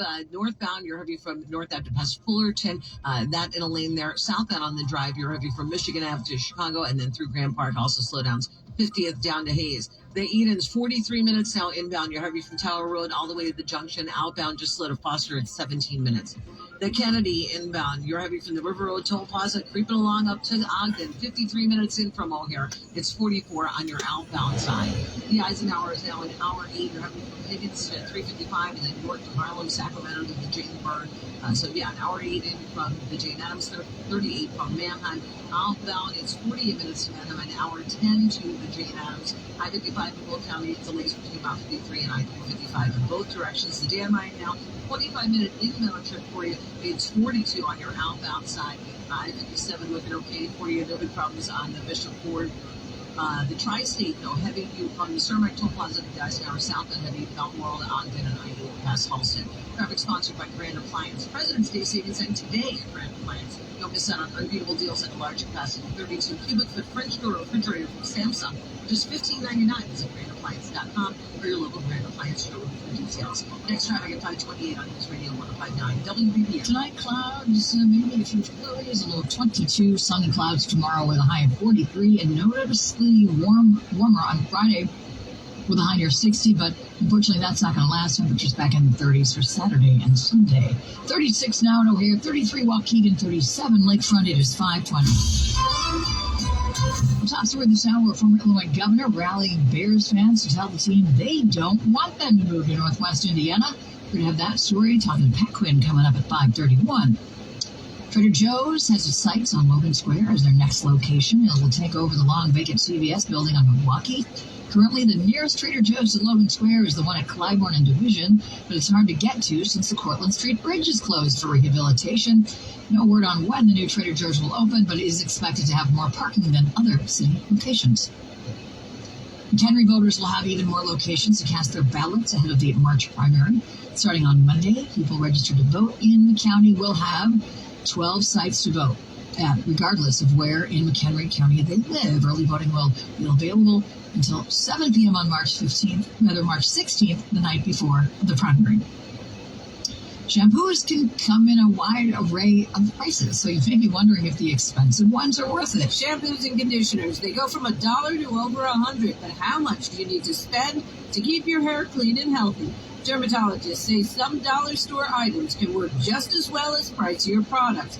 Dr. Crystal Agu with Johns Hopkins School of Medicine. Affordable options can definitely compete. More affordable options tend to come from larger brands that just have the funding to form really large research centers where they're really studying the impact of every single ingredient on the hair shaft. She says ingredients are what matters. Look them up and know your hair type. Hair that is fragile for any reason, you really want to opt for things that don't have an ingredient called sodium lauryl sulfate, because that is the harshest shampoo ingredient that exists. Dr. Agu says in general, you'll find good products that work for you within your budget. I'm Julie Walker. 5:22, time for healthy eating. Many detox diets promise quick results, but your body already has its own built-in detox system. Extreme cleanses may do more harm than good. I'm Dr. Tamaja Jordan from Loyola Medicine with Healthy Eating. Detox diets often claim to remove toxins and boost energy, but your liver and kidneys naturally filter waste from your body. Juice cleanses and fasting can lead to nutrient deficiencies and slow metabolism. Instead of extreme restrictions, focus on whole foods that support natural detoxification. Drinking plenty of water, eating fiber-rich foods, and limiting processed food helps your body function efficiently. Rather than looking for a quick fix, a balanced diet is the best way to support long-term health. For more information, go to loyolamedicine.org/blog. I'm Dr. Tamaja Jordan for News Radio 1059 WBBM. High five! Up top! Dave's company just got the 5-year price lock guarantee from Comcast Business. Yeah! It's 5 years of gig speed internet, advanced security, and a great rate that won't change. So what time is sunset? We got to do some, I don't know if I trust my radio to change the channel. If I push a button, my radio don't work, so I don't like doing it. But you know what? We'll try. I'm going to take a chance here, right? It's pretty cool sunset tonight, ain't it? Yeah, I do different things. I told you there's some good restaurants here. It's free parking here. This is right on Canal and Cermak. They also have a Secretary of State's office here on the corner. This is a pretty cool spot. They got restaurants here. There's no stores here. There's some doctors. I think I got my COVID test up here at once. So, yeah, there's mostly restaurants here. There's a couple of daycares that didn't have no place. But there's a lot of restaurants here. It's parking here. It's really nice. Maybe this is where you park. I don't know. You got to check so you don't get towed. I don't want you to get towed. I was going to say park here and go to downtown. No, I wouldn't do that. But you can park here and have a dinner here or a lunch here. I'll show you another spot that's really good down the street, too, after I get out of here. We're going to listen to some meditation music. It's at 38, right? Today is the sunset. Let's do some meditation. Stop me talking all this stuff, right? Let's see, meditation. Remember, I got to do copyright-free meditation, right? And we're not doing royalty-free music. Copyright-free meditation. Sometimes even those get a hit with Facebook. I don't know how Facebook can do that. It's like illegal. 10 hours of meditation music. How about we do that one? Let's see how this sounds, right? Let's have some meditation. Let's watch the sunset.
sorry. That's Amtrak there.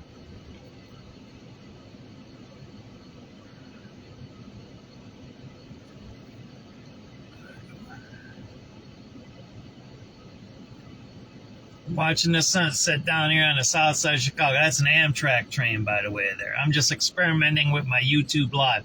So if I run my YouTube Live, I can't listen to my meditation music. I'll just show you what's going on here. And then we're going to get back to my meditation music. Take it easy, YouTube Live.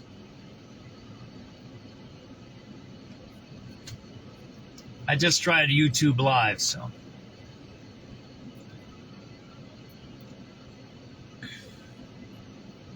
Let's get back to our music, right? There we go. I like meditation.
think the news is on, so let's listen to the local news.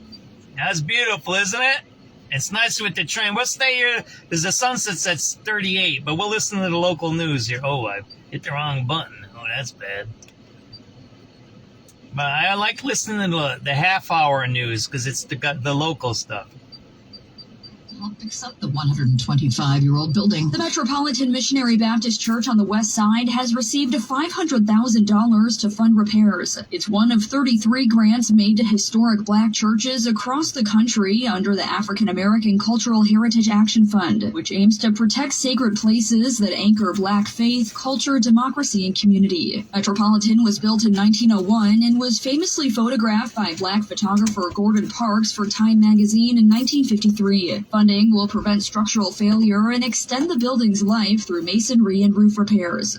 Carolina Garibay, News Radio 105.9 WBBM. A Chicago man is in jail in Joliet after he fought with police with a stolen gun. Police were called to the Gateway Center, the train station, on a report of two men arguing in a bathroom and then the lobby. A security guard tried to break it up. One of the men, identified as 34-year-old Terrian Townsell, was, according to police, grabbing at a backpack in a manner that suggested he may have been armed. He left the station and was confronted by officers. They say he tried to get away, and while scuffling with the police, he tried to grab the backpack, at which point an officer deployed a taser. Inside the bag, police say they found a loaded 9mm handgun that was found to have been reported stolen in Chicago. Townsell complained of a medical issue and was hospitalized and then locked up. Charges include aggravated unlawful possession of a weapon. Mike Krauser, News Radio 105.9 WBBM. 5:34 now. There's new reports that the DOJ's Epstein files related to President Trump are notably missing. Also absent from the files, a woman's unverified accusation that the president assaulted her in the 1980s when she was a minor after being interviewed by the FBI. Scott McFarland has more on lingering questions. The Trump administration has been unequivocal in their restatements of Trump's denial of any wrongdoing. But there are questions about process here. Why aren't more files being released now? Why are only half of the estimated files released so far?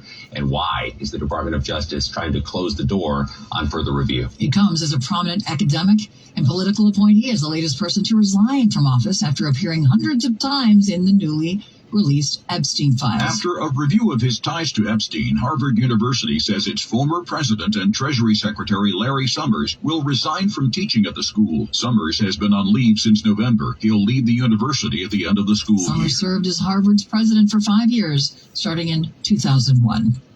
Cuban soldiers have killed 4 people aboard a speedboat apparently registered in Florida that opened fire on officers in Cuban waters. 1 officer, 6 others injured in the incident as well. Cuba's Interior Ministry issued a statement that said few details about the shooting, but said that the boat was roughly 1 mile off the country's north coast. It was unclear if any U.S. citizens were aboard. The FCC reviewing the growing shift of live sports to pay TV and streaming services. Netflix thanks you for watching this presentation of the National Football League. The FCC says sports fans are now left with a fragmented ecosystem that requires them to subscribe to multiple services to watch their favorite teams. Last season, NFL games aired on 10 different services. The commission is asking for comments on how it can make sure live sports remain available for free on over-the-air broadcast television. Michael Wallace, CBS News. It is 5:36. Celebrate 70 years of the Joffrey Ballet with American... Got 2 more minutes to sunset. Lots of news out there. I like that last one. That was interesting. They're looking into all of these app services that charge us for TV. Because remember that time when we had to get the special antenna that went to digital? So think about it. Did they make us do something that was illegal? Because I think in America there might be a law that they have to have free TV. That's the FCC. That's the one that they got to do certain things on politics, right? That's how Trump is stripping NPR and all of those of their funding because he says they're not fair. He's using the FCC rules. But if you listen to it now, I like this last story. I'm going to have to look into it. And they say, look, you got all these apps now. For me to watch the Bears, I have to pay. Or for me to watch the White Sox, I have to pay. In the old days, you just turn on Channel 9, Channel 32, and watch the games. Now we can't. So that's an interesting story there. I'm gonna go look into it. It's a good story. That's why I listen to the local news sometimes. Contractors for a great finish. We gotta finishingchicago.com. Corporate media is corporate media.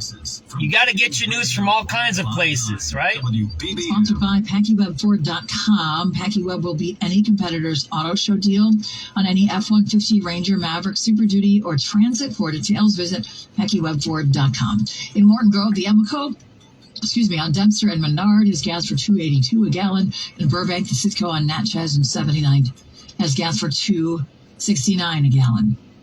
Coming up. This is Rob Hart. A downstate factory is the beneficiary of a big bet on electric vehicles. Find out more about that coming up from Rob.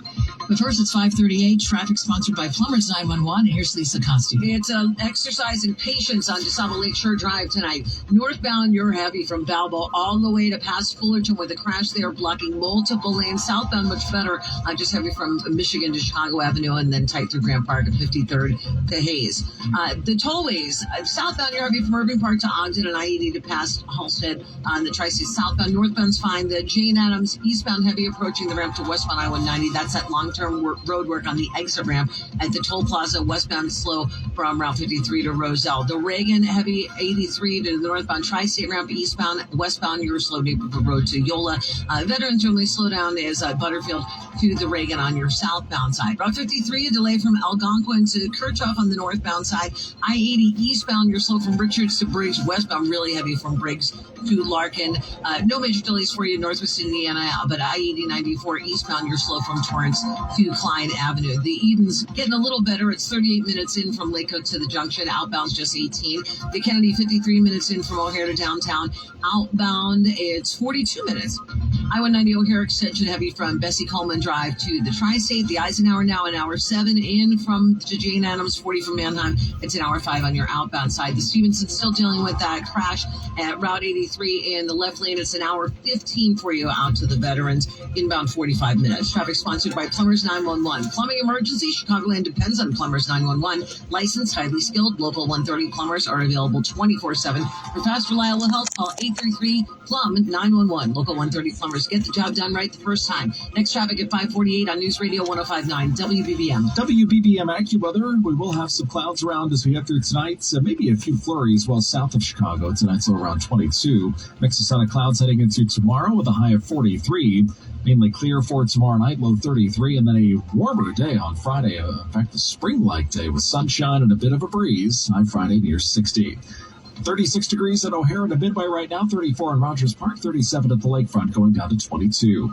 I'm AccuWeather meteorologist Brian Thompson. 5:40 now, a downstate factory betting on electric vehicles. More than 8,000 people work at the Rivian plant in downstate Normal. The company's CEO says they'll have even more to do as Rivian adds a second shift in order to ramp up production of its R2 sport utility vehicle.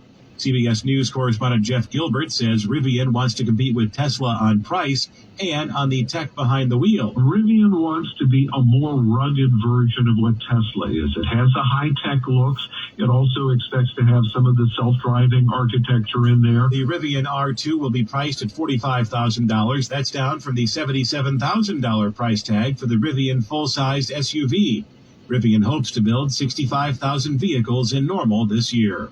Rob Hart, News Radio 105.9 WBBM. Home improvement chains are navigating a sluggish housing market these days. Jason Brooks has more. Home Depot and Lowe's are cautioning that sales in 2026 will feel pressure from weak home sales, an issue that's impacted the home improvement business for the past 3 years, according to Home Depot CEO Ted Decker. Lowe's CEO Marvin Ellison echoed his rivals' concerns, saying that the housing market isn't seeing a lot of tailwind due to the combination of higher inflation, economic uncertainty, and a lock-in effect for homeowners who took advantage of lower mortgage rates a few years ago. Ellison says when a home is put up for sale, Lowe's benefits from owners giving their homes a new coat of paint and tidying up the yard, among other beautification projects. Experts note that many homeowners will receive larger tax refunds this year, but are unsure of how much will be spent on home improvement.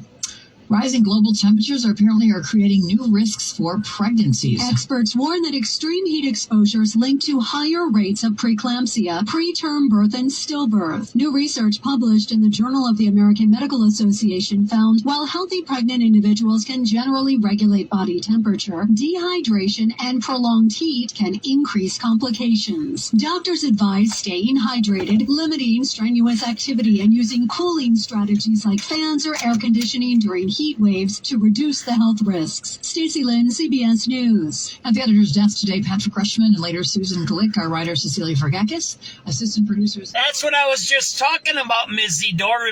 So we're not that old. Oh, I love this train. I don't know. I'm like a train guy. Look at that. That's cool, isn't it?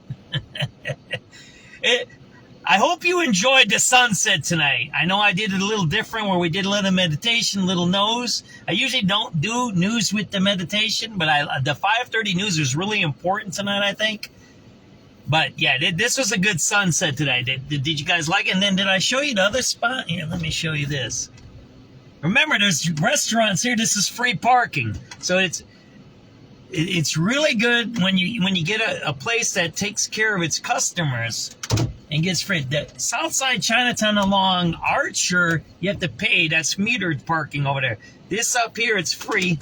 These are new style restaurants here. I call these more like they're not the traditional restaurant that you think of for Chinese food. They have there's a couple ramen joints here in this building.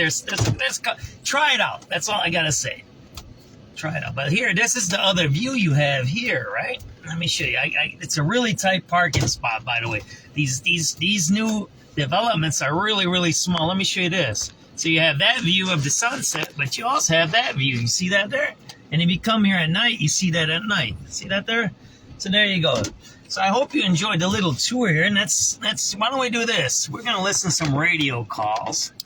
We'll run till about 7 tonight. Let me get out of here. I got to be really careful. So these are all expensive cars around here. It's really tight parking here. Let me do this here. Right?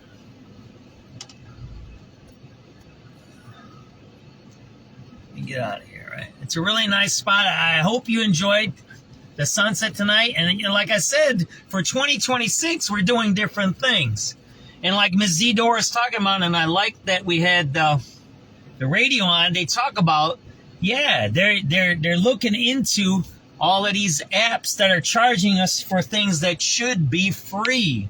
Remember, yes, we're a capitalist country. We don't believe in free stuff, right? I'm going to get out of here. I'm going to pull into that one. And then, I don't know, I got to do like a turn. I can't back out of here. That's too much work. I'm going to have to do like a U-turn here or something. But some of these parking lots are so tight. But yeah, the TV, like Ms. Zidor says, we used to have free TV, and now they charge us for every little thing. I mean, there's an app, I think, and I forget what it is. And I had the same thing. I'm paying twice for the same app. I think I have it for, I think YouTube, Google or YouTube or something. I think I'm paying twice for YouTube. Because you get on and you have different profiles, and then I click, and then it's giving me twice a month the same service. It's weird, and they do that. And there's an app, I think, I forget what it is. It can go through your phone. Sorry, David. It goes through your phone, and it checks how many subscriptions you have. Right? 88. Sorry, David. That's live radio. Charlie, go right ahead. Roll line in home, please.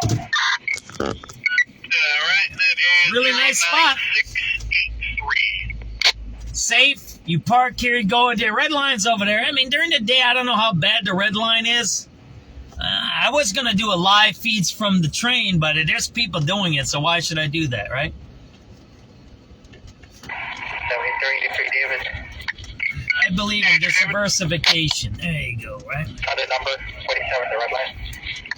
I want to check with this guy. I was supposed to get him a coffee, and he left that one time.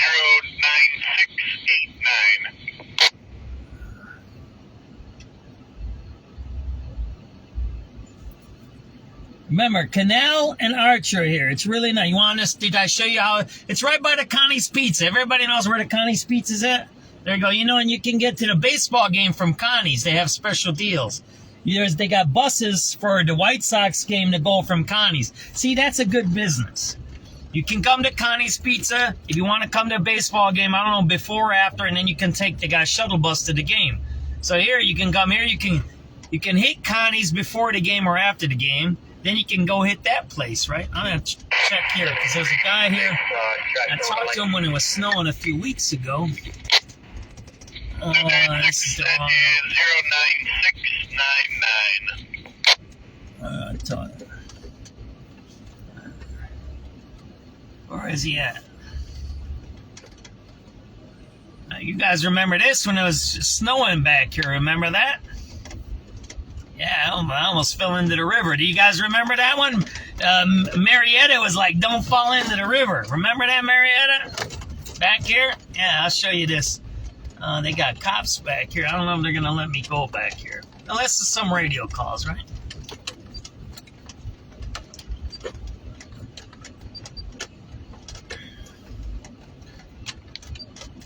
We'll go back about a half hour or so. See if we missed anything, right? For me, 09104. 09104. 391 David. Go ahead, David. Negative the number for Street Stop 79. Okay, that is 09256. 4735. 4735. Show me a 50-person one horse addressing vehicle 2 and 4. 738 680. Okay, so if we get an event number for Chicago Red Line? Yep, that is 09274. 7391 David. 91 David. 7391 David, go ahead. 623 and 24 units in 6 City. A person with a gun, 7900 South King Drive. The caller states a male black in a red hoodie, black coat, has a gun on the east side of the street. No further, 608. 423 units in 4 Citywide. A person with a gun, A3 in Brandon. The caller states she sees a group of 5 teens with guns at that location. No further, 408. 7343, good answer. So when a black person calls on black teens, it's not racist. But when a white lady called it on a black legislator in an apartment, that was racist. Remember that call the other day? It made it on all the news. Old white lady on the far north side says, oh, there's a black dude in my apartment. I don't know who he is. And she called the cops. They said that's racism. But when a black person calls it on black teens, say there's a bunch of black kids there with guns, it's not racist. Yeah. You kind of get how the law is written? That's Cam Buckner. Cam Buckner. Remember that name. He's a racist. Cam Buckner. I'm going to say it one more time. Cam Buckner. And I'll say it directly to you. SubX.News, Dr. Kugler. You're a racist motherfucker, bro. Yeah, he's the guy that changed the Lakeshore Drive name. He tried to change the flag. That guy. They're embedded in our government. These people are embedded in all facts of our lives. Some of them are politicians. Some of them are inside of systems. And that guy is one of the most racist that you can have in the legislature. That guy uses race for everything. Got that? I'm not saying you shouldn't be proud of who you are. And black history is black history. And you should honor the things that blacks have done to our country, and you should remember how they were enslaved and used. Those things need to be done. I believe in reparations too. See, you got to understand where I'm coming from here, right? I talked about reparations a couple of years ago. I got a whole segment on it. Maybe I'll pull that old video. And we talked about how to get reparations done and why reparations are dangerous, because it's a ripoff. Reparations is a ripoff of black people. That's the first thing. If you don't have the Freedmen's Bureau, you'll be ripped off. Black people will again be ripped off. It'll be just the same thing over again. So there's a whole, I'll talk about it. I talked about it for a couple of hours live on my video. But this Cam Buckner, that dude, he uses race to steal for himself. He doesn't do anything for the black community. He doesn't ingratiate. Now, maybe I'm wrong. Maybe I'm saying something wrong. But that guy, you got to remember that guy. If you got a chance to vote for him, you need to vote him out of office. Cam Buckner. See, they hide, and you don't know who these people are that pass these laws. That's one guy. You have to be careful for that guy. Cam. C-A-M, I think. Buckner. He's one of those that'll put his name up on a... He'll be one of those that he puts his name up on an abandoned building. Got it? All right, let's keep moving. That's enough of my right. Northbound at Monroe for a PI crash. 2 vehicles with injuries, but doesn't give vehicle descriptions. Fire's relevant. There you go. 2 vehicles with injuries. Thank you. Red jacket's going to come out. Greens and 7 Citywide, Bruce, 956, 19 South Justine, 5619 South Justine. Car says 6 males and females outside with guns. 1 male black wearing red jackets, got a gun on him. Nothing further, 7 District, Zone 6 quick. 3212. 3212. Take a lunch at North Water and McClure. You got it. 7383 Eddie. It's dangerous. Don't be coming out here. Submit number, please, for 35th Rail Line. Yep, that is 09489. That's the river right there. We're getting shots fired. 73 and Ada, 73 Ada, about 10 shots fired. Nothing seen. 7th District, Zone 6 clear. You fall into the river, you do the wrong move out here. 9391 Charlie. 91 Charlie. A number for a pre-trial over here and the red line. Okay, that is 09501, and it is 1730 on the clock. 7386 Adam. 786 Adam. Is that number for Rosa or Red Line? 86 Adam, that is 09528. 7386 boy. 786 boy. Yep, that's 09533. Alrighty. So I waited for a little while to talk about this. And this is why I mentioned Cam Buckner. He was part of the Safety Act. He was part of the renaming of Lakeshore Drive and all of that. They create these false racial narratives. That don't mean blacks haven't been discriminated. That don't mean there isn't institutional racism. There is institutional racism. There should be reparations. The companies that used slaves should pay whoever was their slave. They did that in Europe. They did that in Japan. That is a known thing. Not the government. The government didn't have slaves the last I checked. It was private ownership. Did the government own slaves? I don't think we did. You can check the records. I think most of the slaves in America were owned by what? Private people. But guys like Cam Buckner, who's a rip-off con artist, he confuses people. They're the ones that redo the histories, and he rips people off. And he was one of the people who did the Safety Act. The Safety Act, here, I want to tell you this. You know why the Safety Act is important and why I brought that man up? Because he's a bad person. He is a bad person. I don't care. You can send him what I say. I'm not scared of people like that. He's a scumbag, right? He's a scumbag and he's got blood on his hands. That's what I'll tell you. I'm not afraid to say those kinds of things at all. So is the teachers union. So is Stacey Davis Gates, Jackson Potter, Brandon Johnson. They have blood on their hands because they use race. They're scumbags. Got that? What I want to talk about is the young man who just got killed. And there's a really important story coming out of that.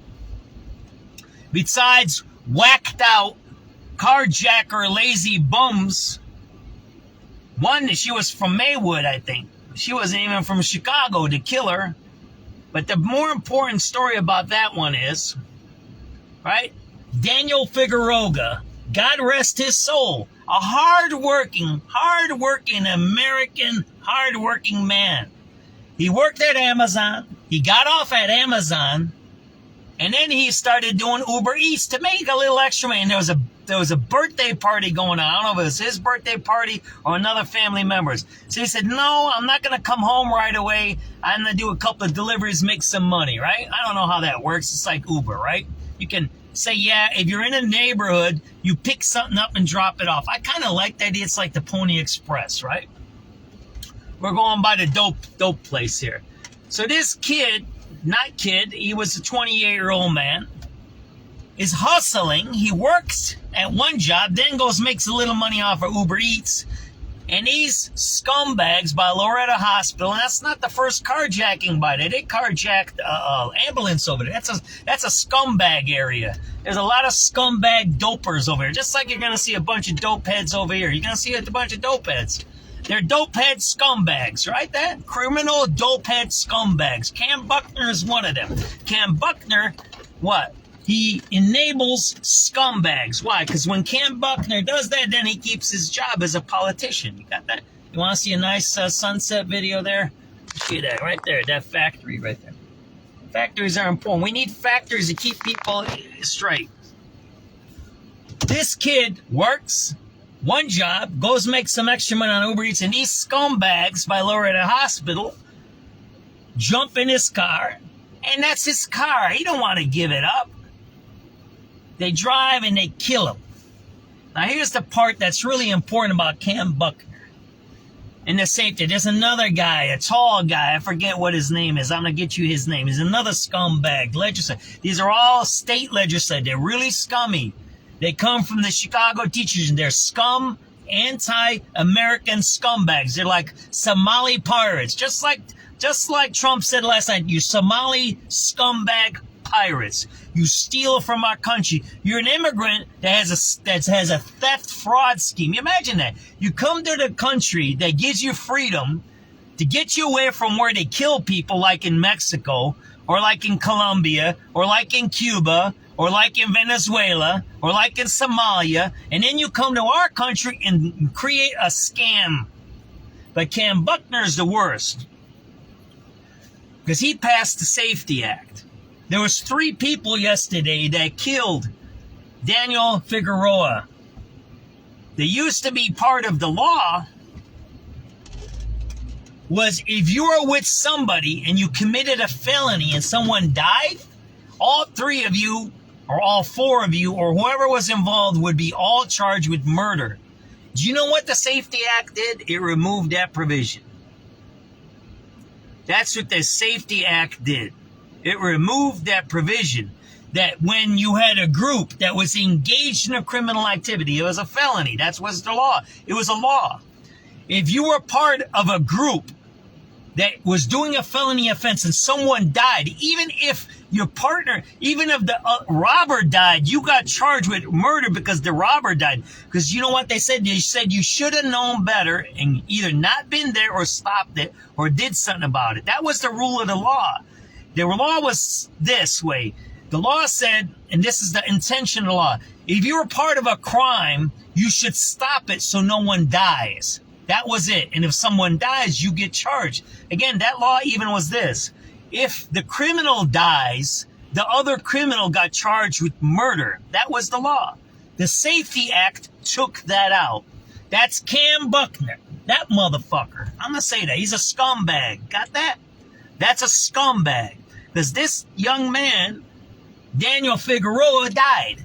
And this whack job that you see her picture on our page, a freak, killed him. But there was 2 other guys with her. They're not going to be charged with murder. In the old days, all 3 were charged with murder. Not because of the Safety Act.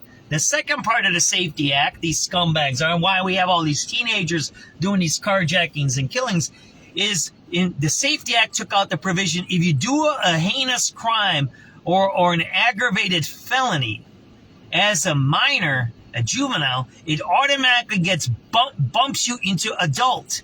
And it had an age provision there. I forget what it was. It was 15 or 16. If you're past a certain age and it's a heinous act, it automatically, you don't even have to have any paperwork.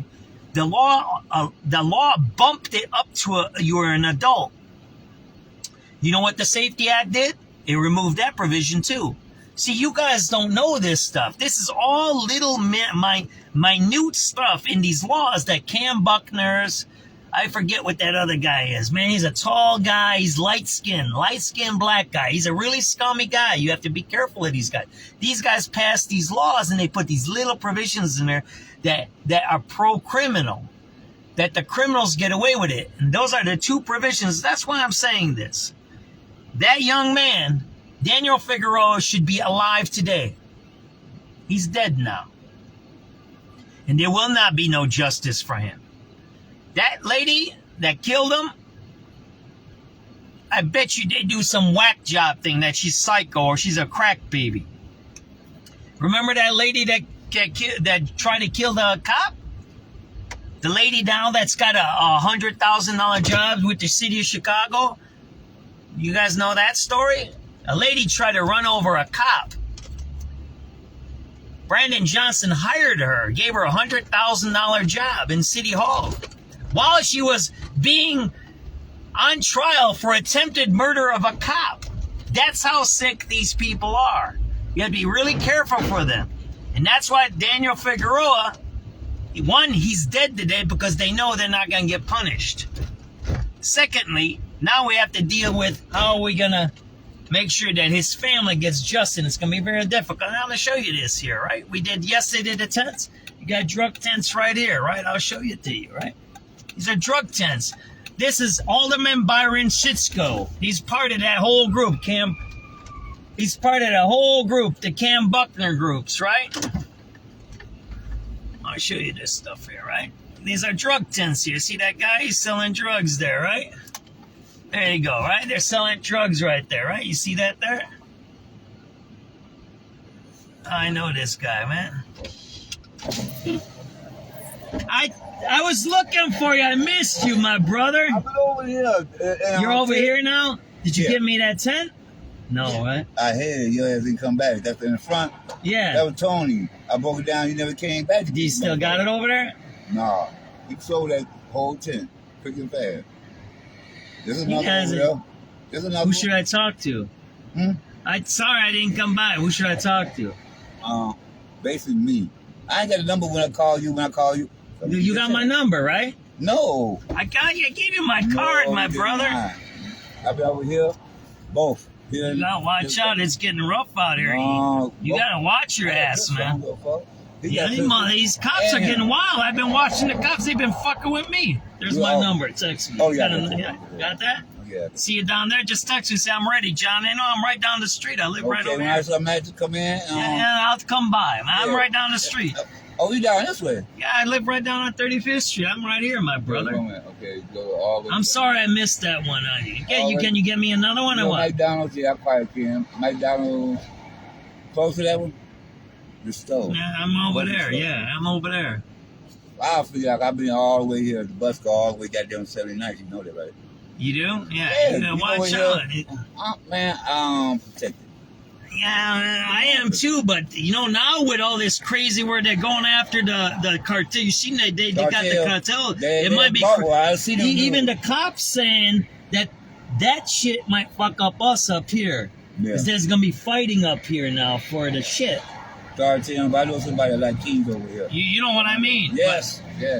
But you got all kinds of the street over here, Keem over here. He keep his shit right there. So he good. He always has his shit with him. Keem won't serve here. Yeah, I know, but you got to be careful because it's all new people. I know. And look, and I'm gonna say this: that mayor don't care about what Chicago is. He's from Elgin, so they just lied to him. He doesn't know the way the street should run. And look, people do their own thing, and I do my videotape, and I say what I want. You do what you want. I could care less. But the point is this. You got to keep order in your city. You kind of get it? And he doesn't understand. I've been just talking about this young guy. You see this guy, right? They just killed that guy out in Loretto Hospital. They carjacked him, and she ran him over. She killed him. No, yeah. That guy was working Uber. He was working 2 damn jobs. I be on the news. Don't be on PTM. Yeah, right? So I see all the new demonstration there. And say East is fucked up. You see all that goddamn weather? Yeah. Desert?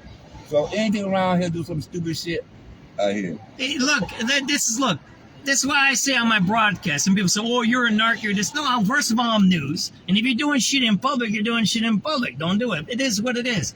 But here I say, when you do your shit and don't bother people. Right. See, you're old school like me, and people don't get that. We get it. Look, everybody. We got a new generation. And young stupid motherfuckers on there. And everybody has their hustle. Who cares? I don't care your hustle. Yeah. The point is you don't bother other people.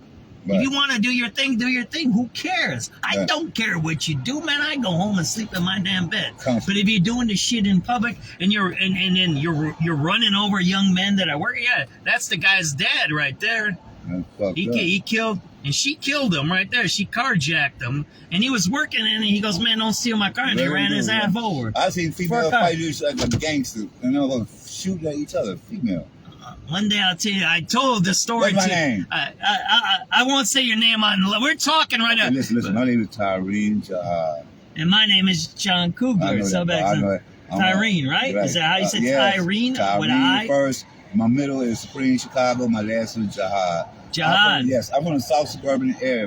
Blue Island, RV, Dixmoor. So I got people in Inglewood, and my mama from Inglewood, and they put a boulevard at home. So do you want to try to do this video that I said? Because I told you they tried to kill me, right? The migrants over there, by the chocolate factory. They were going to say they were going to kill me. So this is what we're going to do. I've been talking to another guy. And we want to redo the video I've been talking about. And look, what we'll do is we won't do it here where you're doing your thing. We're going to go talk somewhere else. We'll have some food. We'll do a quick interview, a half-hour interview. You can talk about anything you want. I could care less. You can talk about the river, the sky, and the moon. Well, I don't give a fuck. I'm here. I don't have no problem with that. You talking about the tin chocolate factory? I'm all in the factory. All right, so you're going to try to get me one or what? Yeah. Well, I know you had one. Yeah, you didn't come get it 2 or 3, 4 times. I'll be over there looking for you. And that was my fault. That was my fault. If I got your number, I'll call you when it's ready. Yeah, and then I'll get it. All right. Get a clean one, though. I don't want all puke stains in it. And I don't want no damn semen shit in there either, man. I don't want no damn porno tent. I don't want a porno tent. You know what? On the next time I see these, everybody's posting the videos on the Red Line. Next time I see the tent videos, what goes on in the tents? I got on Harold Washington demonstration to give me a house, so I got to find a decent one house without no crazy shit over there. I'm suburban. Yeah. When you go to Country Club Hill, that's from that area, man. You know that's fucked up down there. It's bad. No, not Country Club Hills, but right before there, like Harvey, that strip there, that Allstate strip, it's really horrible there. I was gonna do a video out of there, and it's really bad there. They're stealing all the money. Yeah. See, that's what I want to talk about. Pocket. And look, we all understand corruption, but why you steal everything? Why'd you give some to the people? Man? Greedy, right? Yeah. It's greedy. That's what we just said. It's not old-fashioned. We get corruption. I get gangs. I get dealing. I get all of that stuff. But it's so bad. All right, let me get out of here. Let me let you do your thing. All right, good seeing you, my brother. I will. All right. Sorry about that. Same price. All right, same price. All right, same price. All right. Give me a good one, okay? All right. See you, my brother. All right, let's go, bro. All right, here we go. We got our tent deal going again. They're doing their deals here. See down there? This is the 23rd Street shelter there, right? Yeah, I don't hide nothing from you guys. Did I turn off the TV? No, I talk. So I don't hide what I do, right? There you go, SubX.News. Maybe I should close my window so you don't hear my deals, right? But hey, that's the way life goes. I don't want to hide nothing. So did you guys get my idea with the Daniel Figueroa? And look, I want all the justice for the family. I'm not putting down the family. I'm not trying to do that here. I absolutely not. I have the most up respect for the family, right?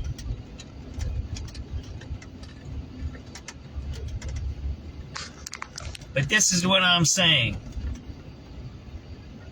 We need to do 2 things. We need to get these criminal people out of our government. And they're not only politicians, they're now embedded in the systems. They're in Chicago Park District. They're in the Chicago Police Department. They're in the Streets and Sanitation. They're in the Water Reclamation Bureau. They're in all of these offices across the government. You have to go through all the hiring processes and see how these people got their jobs. I'm telling you, if you get rid of Cam Buckner, you get rid of Brandon Johnson, you're not going to get rid of the stuff. You're not. You have to get rid of the people who are anti-American. They're Somali pirates or whatever things they are.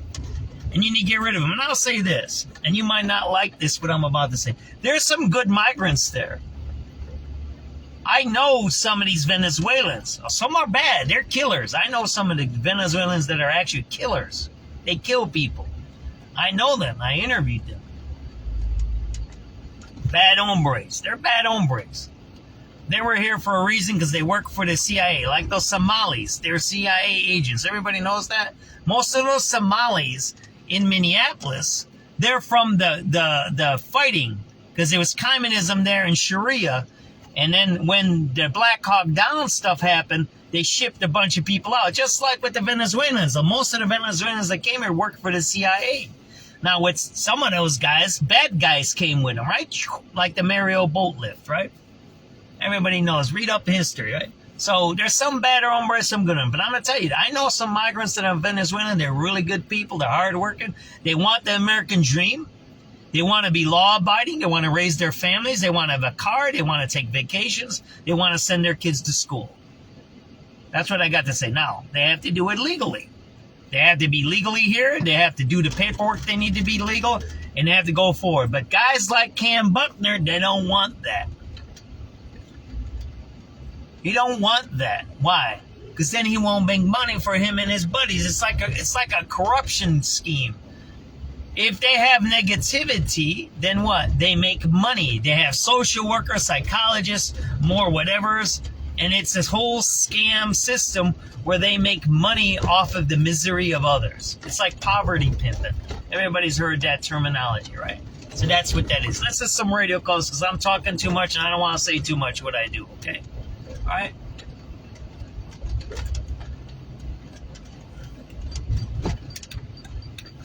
This is the old Maxwell Street everywhere, right? This is a scam. They tore down this is all poor people that live here. Maxwell Street, right? Everybody knows the scam here. They caught a bunch of people who got the buildings and flipped them. Everybody knows that story here, right? That's old-fashioned here, man. That's the scam. They kicked out all the poor people, stole their land. It wasn't about Maxwell Street. The university did that. The universities, this university, UIC, has Bill Ayers on pension. A known domestic terrorist has a government pension. How did that happen? How does Bill Ayers have a government pension? That's kind of strange. How does a domestic terrorist have a government pension? Yeah, maybe he was a government agent all along. You see where I'm getting with that? How do black legislators create laws that harm their own people? I'm a white 58-year-old man. And I see a guy, right? You just heard Raheem, right? Right next to me. He's a black dude that's homeless. He's hustling on the streets. He's living his life. He has to do what he has to do. That's what he does. You got that? You got that? I ain't got nothing against that guy. He's doing what he needs to do to survive because he has a certain lifestyle. Whether you agree with that lifestyle or not, that's your choice. That's not my decision. Right? He don't do nothing around me that seems illegal. I've never seen it. And he talks to me as a nice guy and he wants to do some stuff and make videos with me. You got that? And I made a few videos with him in the past already. I already have videos with that guy. Because he wants to bring attention to what? To what we are experiencing in the city, which is ultra gentrification, right? Right here. This is a perfect example. The old Maxwell Street, Jewtown. They said, blah, blah, blah, I don't know what excuses they made, and UIC bought all the land. Then they put up the townhomes here, and the first thing that came out of the townhomes was that the first townhomes were sold to people who were connected to politicians, And they were flipping all this. I used to buy fruits here, right? The Greeks used to run this whole area. This is the South Water District, I believe, right? There you go. This is all fruits and vegetables used to be delivered here, all over here, right here. This is all American, mostly Greek guys ran this place, right here. Where's my Nicolette? Where's Nicolette Chelios? You know this place, right? This is all fruit stands here. I used to buy fruit here. The trucks used to back here. Now it's all condos. It's all condos here. Back in back of us where the townhomes are, they found that there was people who got, and this all was working over here. See that there? This is mostly poor whites and blacks in this area. Poor whites and poor blacks. Mostly of Italian and Greek descent were here, right? The Italians were more by Taylor Street. This was Greek going north, right? There you go. It's all condos now. These used to be an industry. This is where the fruits used to come in, the fruits and vegetables right here.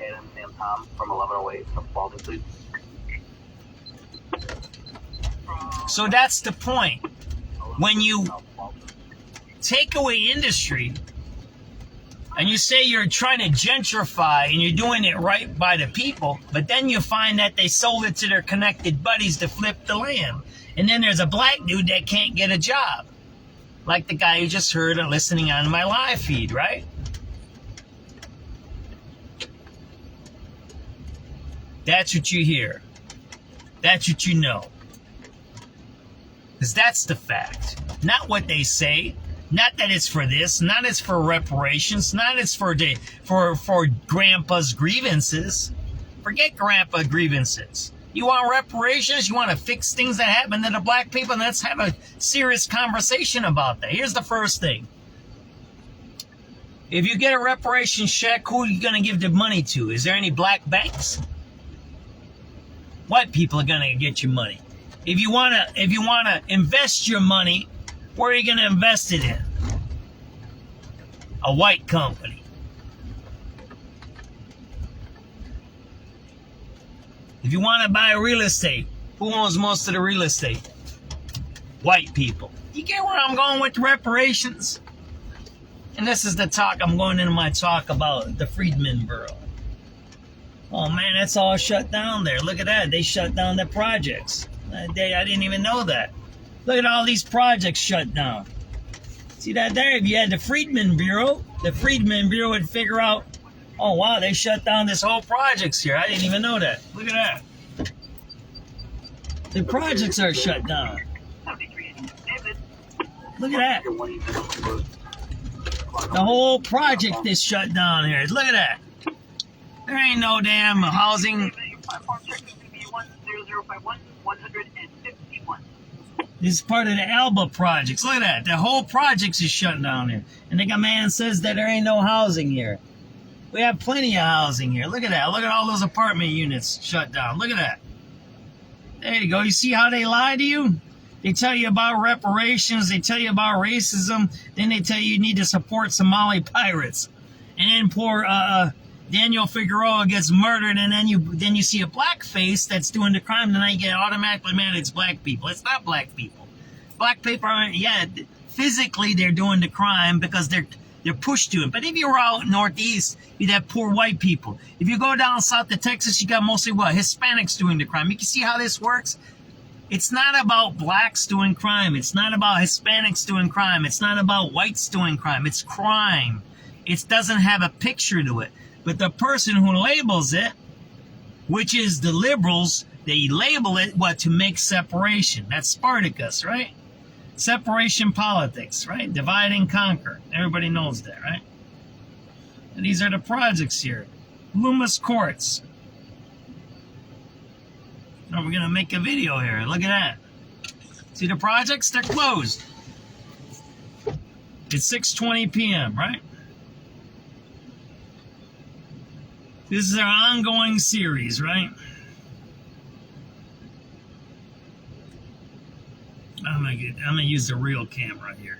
I don't want to just use the 6:20 p.m. Is that what I said, guys? There you go. That whole project, look at that. It's shut down. There you go. More housing. Why is the CHA shutting down housing? Right? There you go. It's right in front of you. SubX.News. You just came from a tent city, right? You just heard me talking to a guy at a tent city, didn't you? Didn't you? That guy lives in the tent over there.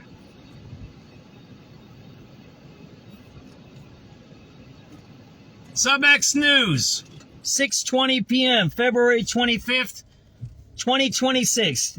Ongoing lies of the liberal Chicago government. They say there's a housing problem, and the housing, sure, look at this. This is CHA land. This is boarded up. We just came from the tent city at 23rd and Halsted. Why do you think this is boarded up? We'll show you why it's boarded up. You know why it's boarded up. If you don't know why this is boarded up, these are the Loomis Courts apartment. Look at all of these buildings boarded up. Look at this. This is CHA land. CHA. Brandon Johnson controls the CHA. He appoints the people who run the CHA. This is a school. This is a Medill school. Look at these school. It's all boarded up, all shut down. We'll show you why it's boarded up. See that there? Look, that's boarded up there. That's boarded up. This is CHA land. In front of us, the migrants used to live in that land over there. Look, the CHA spent hundreds of thousands of dollars on a fence to kick the migrants out. The migrants actually liked this because it was next to the police station and they were safe. But the CHA spend money on a fence to fence off public land. That's kind of strange. But they let people in tents live on public land. I'll show you this. The Loomis Court apartments here. Look at this. This was open until recently. Let me show you this here, right?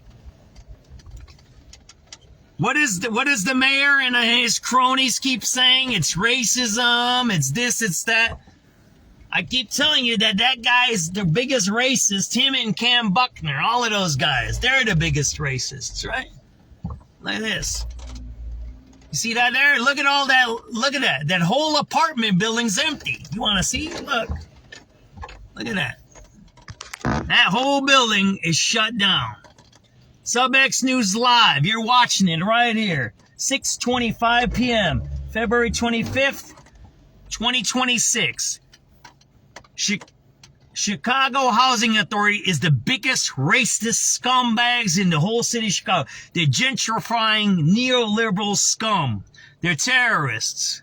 We just came back from the drug prostitute tents over on 23rd and Halsted. There's people living in tents. There's people on Canalport living on tents.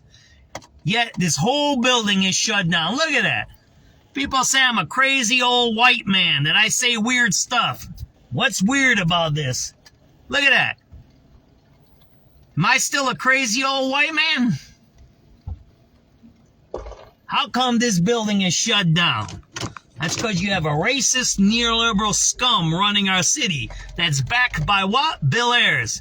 Brandon Johnson's connected with Bill Ayers, and Bill Ayers is connected to the neoliberal left that runs our city, right? That's who you're dealing with, right? Right in back of us is Maxwell Street development.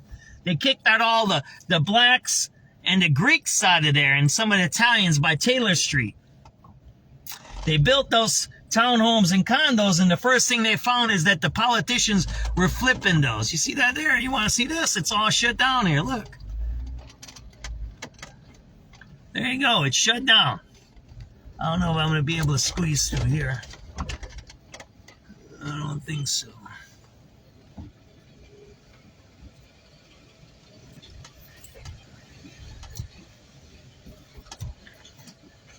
SubX.News. There you go. Shut down projects.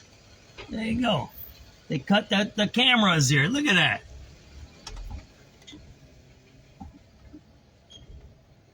There you go. Why is this shut down? Why is the CHA shut this place down? The guy says we don't have housing. Are you out of your mind? This is a high-rise building here, right? There's plenty of housing. There's plenty of rooms. Yet right down the street on 23rd and Halsted, there's people living in a tent doing prostitution and drugs. All right, there you go. You want to see? This is a huge building complex. Do you see anybody here? You see anybody walking around? Look at that. This is CHA housing here. This is our housing. We own this. We built this with our tax money. We run it. We still own this. Chicago Housing Authority is Chicago. We own this. We used our tax money, all that money that we had all those years from after the war, World War II, right? The social experiment from Lyndon B. Johnson. This is what this is. This is where all that came from, right?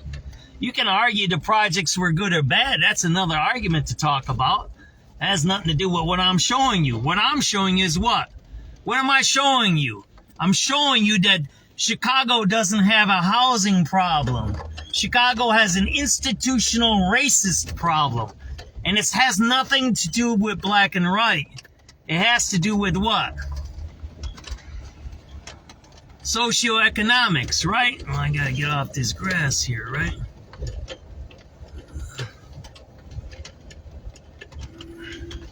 I don't know how to get out of here, man.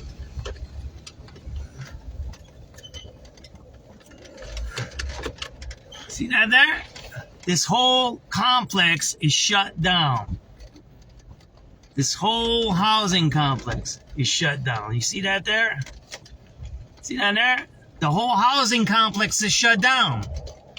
I'm not joking. I didn't even know this was open for till a little while ago. Look at that. SubX.News on the spot report. And you share this video anywhere you're at. Show this. The scam that's Brandon Johnson. Stealing not only our public land, giving up tax breaks to connected crony operations, but saying that we don't have housing when there's a whole housing complex here shut down. This is where a lot of black people lived. And he's a black mayor. You kind of get it? You're starting getting the picture here? How do I get out of this place, man? I don't even know how this works here. This way? I don't know. See that? This is all shut down. What did I say? This is the Loomis Courts. Look at that. Look at this whole building complex. This is huge here. How many families can live in this place? Yeah, you might not like the way I talk. You might not like who I am. But this is a fact. This is the truth. You know why? Because there's gentrification right there. That's the Chicago Fire right next to us, right? This is uber gentrification, right? This is Medill School here. There you go. SubX.News Live. We don't have a housing problem. Look at all those buildings. Look at all those apartments that are shut down. Why aren't there people living in these? Why aren't there people living in these? We just came from the tent camp on 23rd and Halsted. Why aren't there people living in these projects? Why is the CHA shutting down public housing in the city of Chicago? Why is the CHA shutting down public housing in Chicago? Why does it exclude blacks from having apartments? Why does it make drug addicts sleep in tents on street corners? There you go. There you go. That's what you're watching. SubX.News. There you go. Look at that.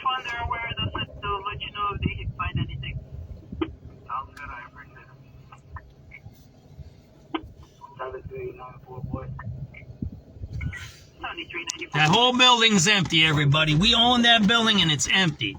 How about that? See that there? You know what picture's gonna be on tomorrow's page, right? 10166, 10166.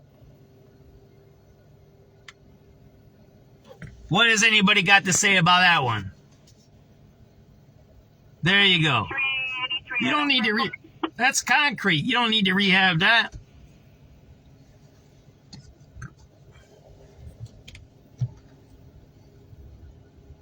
That's the whole building empty. Not only is that building empty, they got a playground. There's a school in back. I mean, Medill School. There's another building right there. Look at that. So there's two buildings. This is Medill School here. That's a school there. So there's two apartment buildings with a school. It's a perfect community. See that there? There you go. That's what you just seen. Now, you want to see why this is happening? I'll show you why this is happening. You want to see why it's happening? Well, because the wrong people are living in these buildings, right? I'll show you why.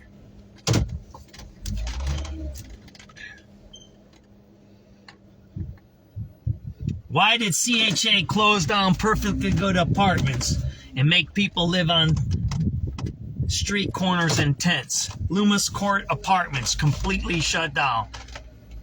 Maybe 100 living units. 6:20 p.m., February 25th, 2026.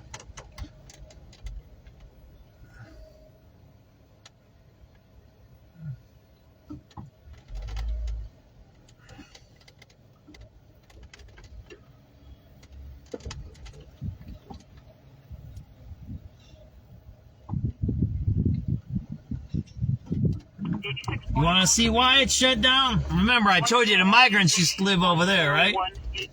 Let me show you this. You see those condos right across the street? That's why. This is Uber gentrification. It's not regular gentrification. This is Uber gentrification. This means you're out quick because we don't want you here. You see that here? Yeah, there's all kinds of condos around here. You see that there? See that guy walking his dogs? These are all condos over here. I showed you Montefiore School that they tore down, right? It was a school for the kids that were delinquent, right? Redline 35th is going to get you 10193, 10193. 7384 David. 7384 David. Chicago Red. This is all condos. It's all being developed. It's going to be 10195, 10195. I showed you this one here, right? A little while ago.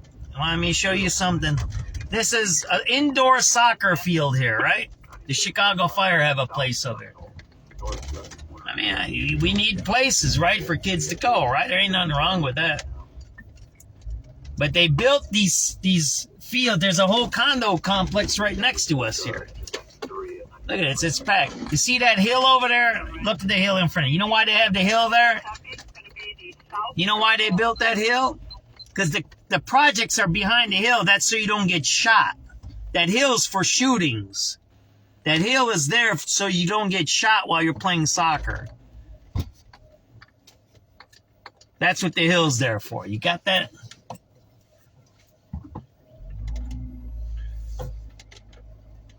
Right there. See the hill? That hill's there to prevent people being shot. Right there. The projects are right there. Well, they're being kicked out. I'll take you to the Alba homes next, right? There you go. I'm sorry I got excited about that. But here I'm talking to people that are living in tents, and right down the street, we got all these CHA buildings are empty, right? See how it works in our city? And you got a black mayor. That's why I tell you about Cam Buckner's, man. He ain't nobody's friend there. He plays. And back to the reparations talk. Yeah, be careful about that reparations. Yeah, be careful about that. That's a scam there. Reparations is a scam. SubX.News. Unless it's coming from the Freedmen's Bureau and black people, don't do the reparations. And you know who's the only candidate ever as president that signed a reparations paperwork? Do you know who did that? Who do you think? Guess. It wasn't Obama. It wasn't Biden. It wasn't Clinton. It was President Trump. President Trump said recreate the Freedmen's Bureau in his first term. Obama didn't do it, Clinton didn't do it, and Biden didn't do it. President Trump signed a paperwork, an executive order to reestablish the Freedmen's Bureau for reparations. President Trump did that. Yeah, these are the facts. All right, there you go. We were out here, weren't we, in the winter? I showed you all of these projects. Here's some more projects, right? There you go, more projects. There you go. See that there? These are all housing projects. Look, they're all shut down here. Look at that. These are the elbow projects. Here, look at that. How many? 1, 2, 3, 4. This whole block is shut down here. Why do you think it is? It's because of the gentrification, man. That's why. Look at that. How many did you see there? Half a dozen? There you go. SubX.News. You're watching this live. I'm not making this up. Black people live here. Blacks are getting pushed out. What do you think lived in Loomis Court's apartments? They're black people. That's all gentrification around it. This is true. They had a few killings here. I think somebody got... Look at that. The whole area is here. You want to see that there? Oh, sorry about the camera. I'll fix the camera. Look, right here. Look at all these apartments. All empty. We were out here. We talked to a few of the residents out here. They told us what's going on. This is UIC doing this. This is UIC gentrification, like they did kick the people out from Maxwell Street, Utah. Right here. Look at that. We don't have a housing problem. Look at it. Look at all these houses. They're all empty. You telling me it's better to live in a tent on the street? You start to see the problem in here, right? It has nothing to do with racism. It has nothing to do with reparations. It has nothing to do with this has nothing to do with white supremacy. What you're looking at has nothing to do with white supremacy. Zero. Black people run CHA. Black people run the county. Black people run the city. Black people are homeless. How does that happen? Well, I'm going to repeat that one more time. Black people run the CHA. Black people run the city. Black people run the county. Black people are homeless. And you're looking at CHA boarded up houses. CHA boarded these up. Yet, right down the block, I'll show you one more time, there's black people living in tents. We don't have a white man running the city, do we? Is there a white man running CHA? Is there? Is there? And they say that what? Trump is the bad guy? Somali pirate? Who's doing this? You can call me anything you want. This is my live feed. This is my truth. This is my voice. This is the fact. You're looking at a racist, institutional, subjugational government agency, which is the Chicago government, that purposely, intentionally harms its own citizens and recently harms black people. Black people live on streets in tents and are given drugs, fentanyl, trank, meth, heroin. And they're living in tents. There's 2 blocks from here, they're living in tents. And yet, CHA, which is run by a black person, shuts down apartments. We talked to people here, they said these were bad rehabs. They're bad here. But those buildings down the street, those high-rises, those are concrete buildings. Those are built to be 100 years. Those were built during the atomic age. You know what the atomic age is? That's when they built buildings to withstand atomic blasts. These buildings aren't that much. The projects, the Loomis projects we just showed you are right down there. They're right there. The Loomis projects are there. That is a condo. You want to see the other condos? Those are condos right there. So you starting to get the picture here? What's going on? There you go. There's more empty apartments right there. You see that in front of you? See the empty apartments? There you go. It don't matter if you're white, black, Mexican, Asian, Native American. That's all bullshit. That's all fake. It's all a lie. It's all to rip you off. That's why I told you about Cam Buckner. I gotta remember this other tall guy. He's a tall, light-skinned guy. But that guy is even worse than Cam Buckner. He's a scumbag. These are all terrorists. They're neoliberal terrorists. They come out of the Chicago school. That's where they come out of. They went into Chile. They stole all the stuff from Chile. The Chicago boys. Read up on that stuff. They're all from that thing. And they're all trained by guys like Bill Ayers. Bill Ayers, who's a domestic terrorist, who became a professor, and he went into the UIC School of Education. He created all this curriculum to destroy the youth, to steal land. This is a land grab. Because look, this used to be owned by private people, all this land, right? Then there was eminent domain because of what? Lyndon B. Johnson, right? Because of the civil rights movement. Whether you think Lyndon B. Johnson was a racist or not, he used racial slurs. Says, you know what? Give them housing. I don't want them to be poor. I want them to have a nice house. I want you to have a stove, a refrigerator, heating, cooling, good running water, clean water. I don't want Flint, Michigan poison water, right? So they build all these CHA housing. You can say it's racism or not. I could care less. The Dan Ryan split the city, but it is what it is. But this is housing, right? It was built for people, mostly built for poor blacks that came up from the Great Migration in the 50s. This is the second wave, right? That was the second or the third wave of blacks that came into Chicago. That's where these were built here, because these were the people who worked in the factories after the Great Migration, and they wanted to give them housing. They wanted to get them out of the slums, like they got the Italians out of the slums, and they got the Greeks out of the slums, and the Irish. A lot of the old first CHA housing was occupied by whites. Irish, Jews, Italians, Slavs. They were in the projects there on 31st and Halstead. That was Irish slums there. CHA Irish slums. This was part of Italians. Italians live in these. And then blacks came here, right? After the Great Migration in the 50s. But it was to give people a place that had water, that had bedrooms and kitchens. It was part of commercialism, right? There's a whole other things involved. But the point today is this. We don't have a housing problem in Chicago. We don't. We have institutional oppression of poor people. That's what you're witnessing, and that's what you're watching. You just seen, what, over 100 apartment units that are empty, right? And yet you have a man that gets on the TV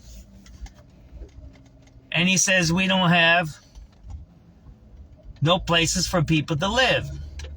Black people are being discriminated against. Well, I don't know. You got a CHA that's run by a black person, and he's shutting down, or she, I think it's a she, right? In the CHA. Shutting down, I think I'm going down the wrong way here. I'm going to get a ticket, ain't I?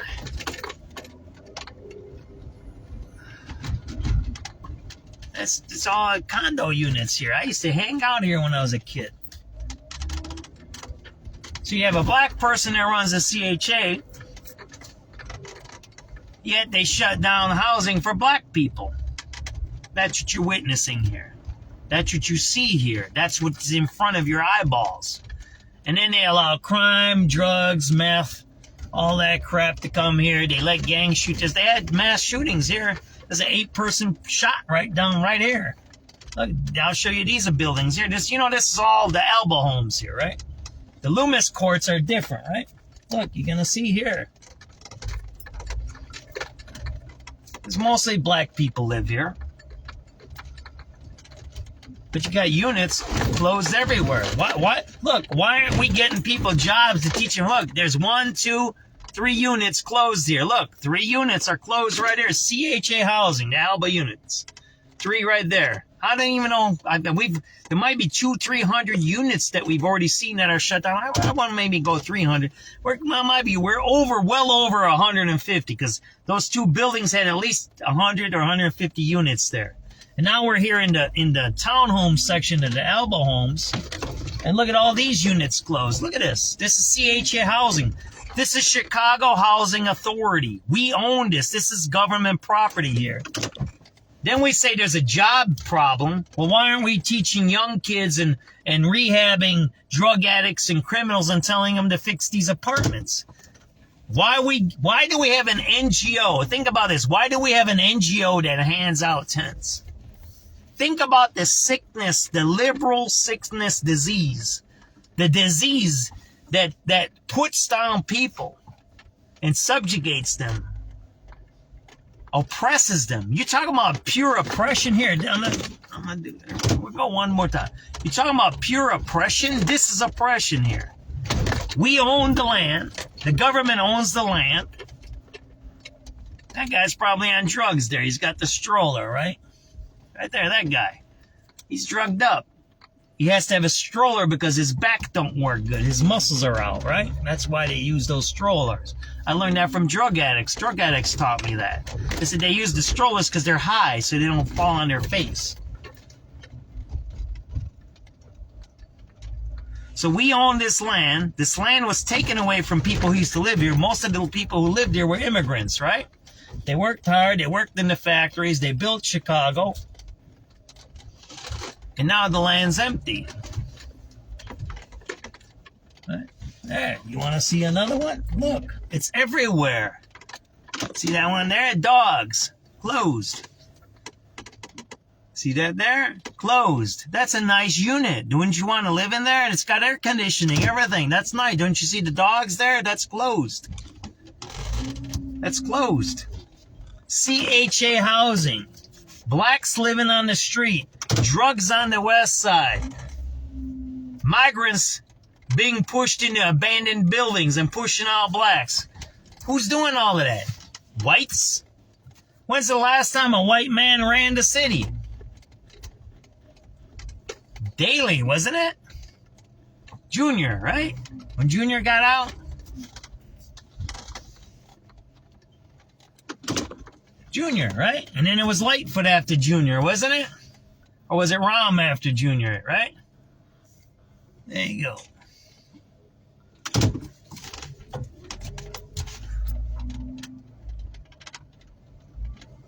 It was Junior, and then Rahm, and then Lightfoot, and then now we got Brandon, right? So think about the pattern there. Think about the pattern. That's the neoliberals doing that. It's what they did in Chile. Look up Chicago Boys Chile. They got a whole nice Wikipedia article about them. It'll show you what they do. They're the oppressors, the neoliberals. You're going to see, we're going to go in that one there. There's 20 or 30 units all boarded up right here. This is CHA housing boarded up. And then we got a black man that gets on the TV, says he needs more money for housing. When there's all kinds of housing here. This is all housing. It's empty. You want to see one more? Here, who's counting these? I once counted these. I counted 60 or 70 of these once. Here, look. These are all different parking lots. You want to see here? Look. This is a beautiful place. That private parking. Look at that. Look. That's all housing there. That's all housing. We own this. We own this. I'm going to keep repeating myself. I'm sorry this is how I talk. I'm sorry if I'm aggravating you. I'm sorry if you don't like what I'm saying or what you're seeing, but I'm showing you the facts. We have black people that are living in tents. They're giving drugs. Young black men have guns and drugs. I don't know where you get guns and drugs when you're a young man in Chicago. That's a strange thing. There's no gun stores in Chicago, right? But yet young black men all of a sudden have guns and drugs. And then you see them on the TV as the black guy, the black bad guys. You kind of get where I'm going here? The bad black guys. But yet there's a housing unit right in front of you where black people used to live that's closed now. And a black person runs this operation. You can like what I say or you can not like what I say. It's in front of you. You're looking at it. I hate to be like this, and I'm being a prick right now. I'm really being a prick.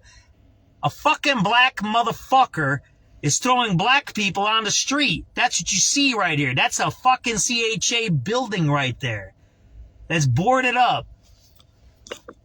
It's run by a black person. It's not run by a white person. It's run by a black person. Look at all those units empty right there. Then they tell you hate Trump? Fuck Trump. Fuck that motherfucker, man. You don't know shit. There you go. You see all those units empty there? Come on, man. Wake up. That's separation politics. That's what the Chicago Teachers Union does. Jackson Potter. He's that. Byron Sitchko. They're different races. It doesn't matter. They mix races. They have Asians, whites, blacks, Hispanics. Byron Sitchko, he ain't even a Mexican. That guy's Ecuadorian. Byron Sitchko pretends he's a Mexican, but he's from Ecuador, and he lives in the South Loop. He don't even live in Pilsen anymore. Everybody's established that one. They're all scam people, those people. They're scam artists. Again, CHA housing. You want to see some more empty here? I'm going to show you. Where's all the cars? It's what time is it? It's 6:30. People all have night jobs? You think they all have night jobs, or you think these apartments are empty? They're not boarded up here. Alba Homes. CHA. Again, you might not like who I am. You might not like what I say. I might talk weird. I might be talking down to some people right now. There, that's why it's done. They just had the guy killed here. The 15-year-old just shot on the scooter over here a month and a half ago. Remember that? 15-year-old on Halloween. Do you remember that one? He was killed right down the street right here, right on the other side of Roosevelt. A black young man. 15-year-old black kid got shot on his scooter.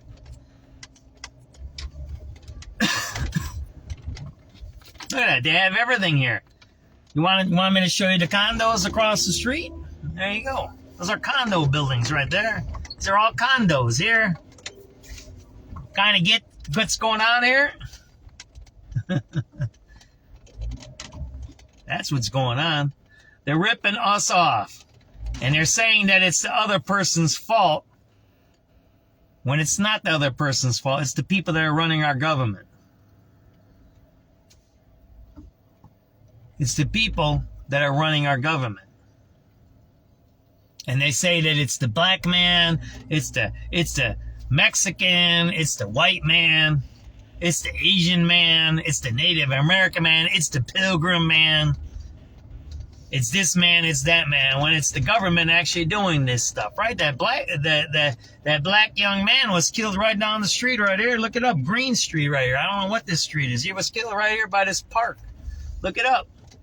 On Halloween, he was killed right here. I'm almost sure he was gunned down right here. Right here was right here, gunned down right here. Halloween.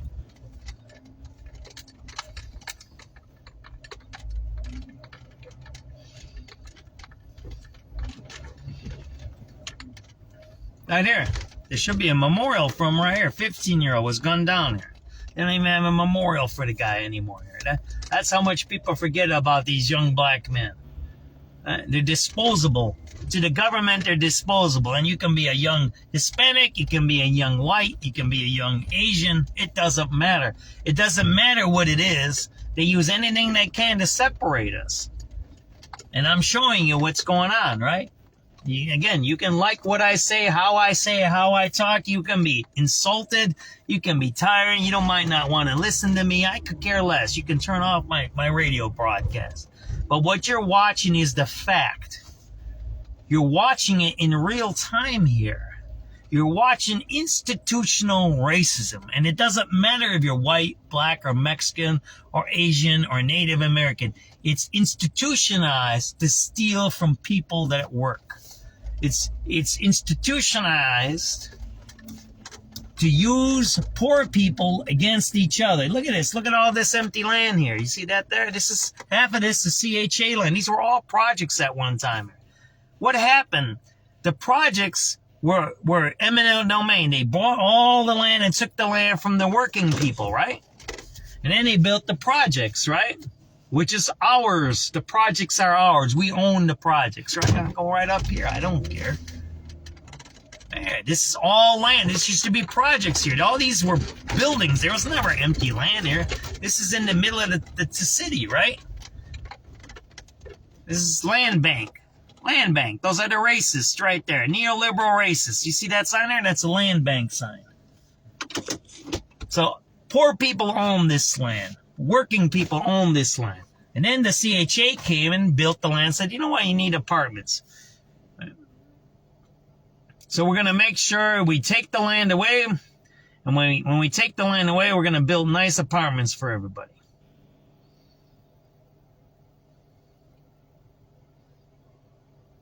And then 40, 50 years later, they say, yeah, you know, you guys got a lot of crack cocaine in there. You got a lot of gangs. You got a lot of problems. So now we're going to shut down the projects. And I don't know what we're going to do. We're going to do scatter site housing, or we're going to give you Section 8 vouchers, whatever. We're going to do some new scam, right? Because you can't live together. You're this race, you're that race, and you can't handle yourselves, right? We make all these crazy narratives, right? And then all of a sudden, you see new condos here, right? That's a condo, but that building there is a brand new building there. So if people can't live in an apartment building because they were black, that's what they said. Blacks can't live in apartment buildings. That's why there's crime, right? But yet they build a new apartment building there. See that down there? So what's the problem here? There ain't no problem. It's just people stealing. That's what it is. This is about stealing. This isn't about racism. This isn't about colonization. This ain't about none of that stuff. It's about stealing. They steal. They steal from working people. It's what we just witnessed. They were issuing $200 million in tickets to working people. Did they issue those tickets to the rich neighborhood? Did they go to... Now, why don't we do this? Why don't I check that case out? I'll talk to the lawyer, or if somebody remembers this. Do this for me. And I'm going to say this on my live video feed so I remember it, because I'm going to take notes off of this, right? We should get all those tickets from that lawsuit and check how many were in Lincoln Park.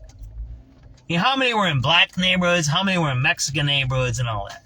They never take the people who have money's stuff away, right? Right, because they're the ones who are stealing. They're the ones who steal. They're the ones who come up with the schemes for condos, right? Oh, let's say that black people can't live in apartment buildings. That was what they were saying in the 80s. That black people, the Italians lived in these were Italian projects here. This is all Italians over here. This is Taylor Street, isn't it? This is Taylor Street. I know where I'm at. I used to be here. I used to go to a dentist here on Racine in Taylor. It was free dentistry for poor people. Yeah, I was poor when I grew up. This is Taylor Street, right? This is Italians here. This wasn't blacks here. It was Italians, then Hispanics. In this area is Italians. You want to see this? Look. Look, this is all projects here. Everybody knows that. These were all projects here. These were the low-rise projects. They're making a museum out of it now. These projects here. This is all empty land now. Look at that. They tore down all the projects. Working people own this land. Then they did eminent domain, and they took it from the working people, and they created CHA. And then people said, okay, all right, we need CHA. You got nice apartment buildings. You got water. You got bedrooms. Look at this. This is all like this. These were buildings here. This was CHA here. When I grew up, this was CHA. There was people living here, and I think blacks were here. But before the blacks was Hispanics, and before the Hispanics were Italians. These were Italian projects here. It's all gone. But you got condos right in front of you. Again, they said blacks can't live together. But why do you have condos? What does it matter if it's black, white, Hispanic, Asian, or anything? It has nothing to do with it. That's nothing to do with it. That's the last remaining projects. Those were the Italian projects here. We're on Taylor Street. That's what you're watching. You're witnessing it in front of you. You're witnessing theft by the neoliberal scumbags. Terrorists who steal, who drop drugs into black neighborhoods, who tell Hispanics that they're bad, who tell poor whites that blacks are bad, and they separate us, right? That's the last project there, right there. They made a museum out of it, or whatever they did there. These are all projects here. When I was a kid, this was all projects here. I'll drive through a little bit here. It's all expensive land now. You can. There's $1 million homes here. $2 million homes. It's about stealing. It has nothing to do with racism. And when I say it's institutional racism, that means that it's institutionalized to create racism, to separate the races so that people can make money. It's the divide and the conquer. That's why I say it's institutional racism. There is institutional racism. And blacks need to recreate their Freedmen Bureau. Blacks need to create their own banks. Blacks need to create their own health insurance. Blacks need to create their own credit unions. Blacks need to create their own auto insurance. All of that stuff. Why? Why? Because that's the only way that there's emancipation. When you can control your own destiny. And that's what was destroyed with the crack epidemic. They dropped crack into all those neighborhoods. And who was shipping that crack? The CIA was shipping that crack. Who shipped the Somalis up to Minneapolis? The CIA. Those were all CIA agents. Those Somalis are CIA people. It's a fact. That's not fantasy. That's not a conspiracy. Those are facts. The people from Venezuela, most of those were fighting against Maduro. Who's still running Venezuela now? The communists are still running Venezuela. We didn't do a regime change. We just took the head guy out and the second lady in power. Now we say, hey, you better listen to us or you're going to be in trouble, right? All right, and this is some news here, right? I'm talking too much. That's too much talking for me. I need to just be quiet a little bit.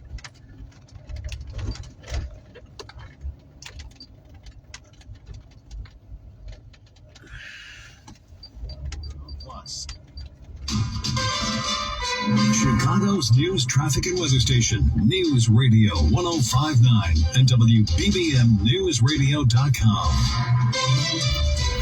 The time now is 7:03, and good evening. I'm Glenn Marshall. It's around 35 degrees here in Chicago, but we're going to get down to a low of 22 degrees tonight with a few flurries well south of Chicago. Tomorrow's going to be a high of 43 degrees and a low of 33, but staying mainly clear. Currently, it is 34 degrees at O'Hare, 34 at Midway, and along the lakefront, we're seeing 35 degrees. Our top local story on News Radio WBBM starts now. The woman charged with killing an Uber Eats driver outside of a West Side hospital this week has made her first appearance in court. WBBM's Andy Dane has the story right now. A judge ordering 33-year-old Montoya Perry of Maywood to remain behind bars on charges of murder and vehicular hijacking. She'll be back in court next month. Cook County prosecutors say 28-year-old Daniel Figueroa was making an Uber Eats delivery to a doctor at Loretto Hospital early Monday morning when Perry and two others hopped inside of his running van. Investigators say Figueroa chased after his car, which was being driven by Perry, but eventually fell and was run over by a rear passenger tire. He died a short time later. Later in the morning, license plate reading technology led authorities to Maywood, where they found both the van and Perry, who was taken into custody and admitted to stealing Figueroa's vehicle. Andy Dane, News Radio 105.9 WBBM.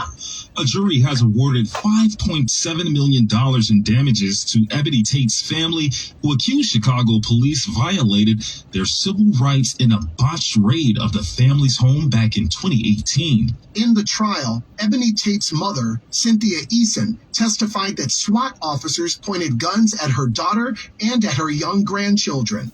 The family's lawyer, Al Holfeld, spoke about the outcome of the trial. The jury agreed with what we have said for 8 years, which is that the Chicago Police Department had a practice of using excessive force against children, mainly children of color, across the city of Chicago. Investigations found police were in the wrong house in 2018 and did not properly vet information from a paid informant. Roger Plummer, News Radio, 105.9 WBBM. And former Illinois Governor Pat Quinn says his latest online petition drive is designed to give Chicago Bears fans a voice in the debate over whether the team should build its next stadium and what location.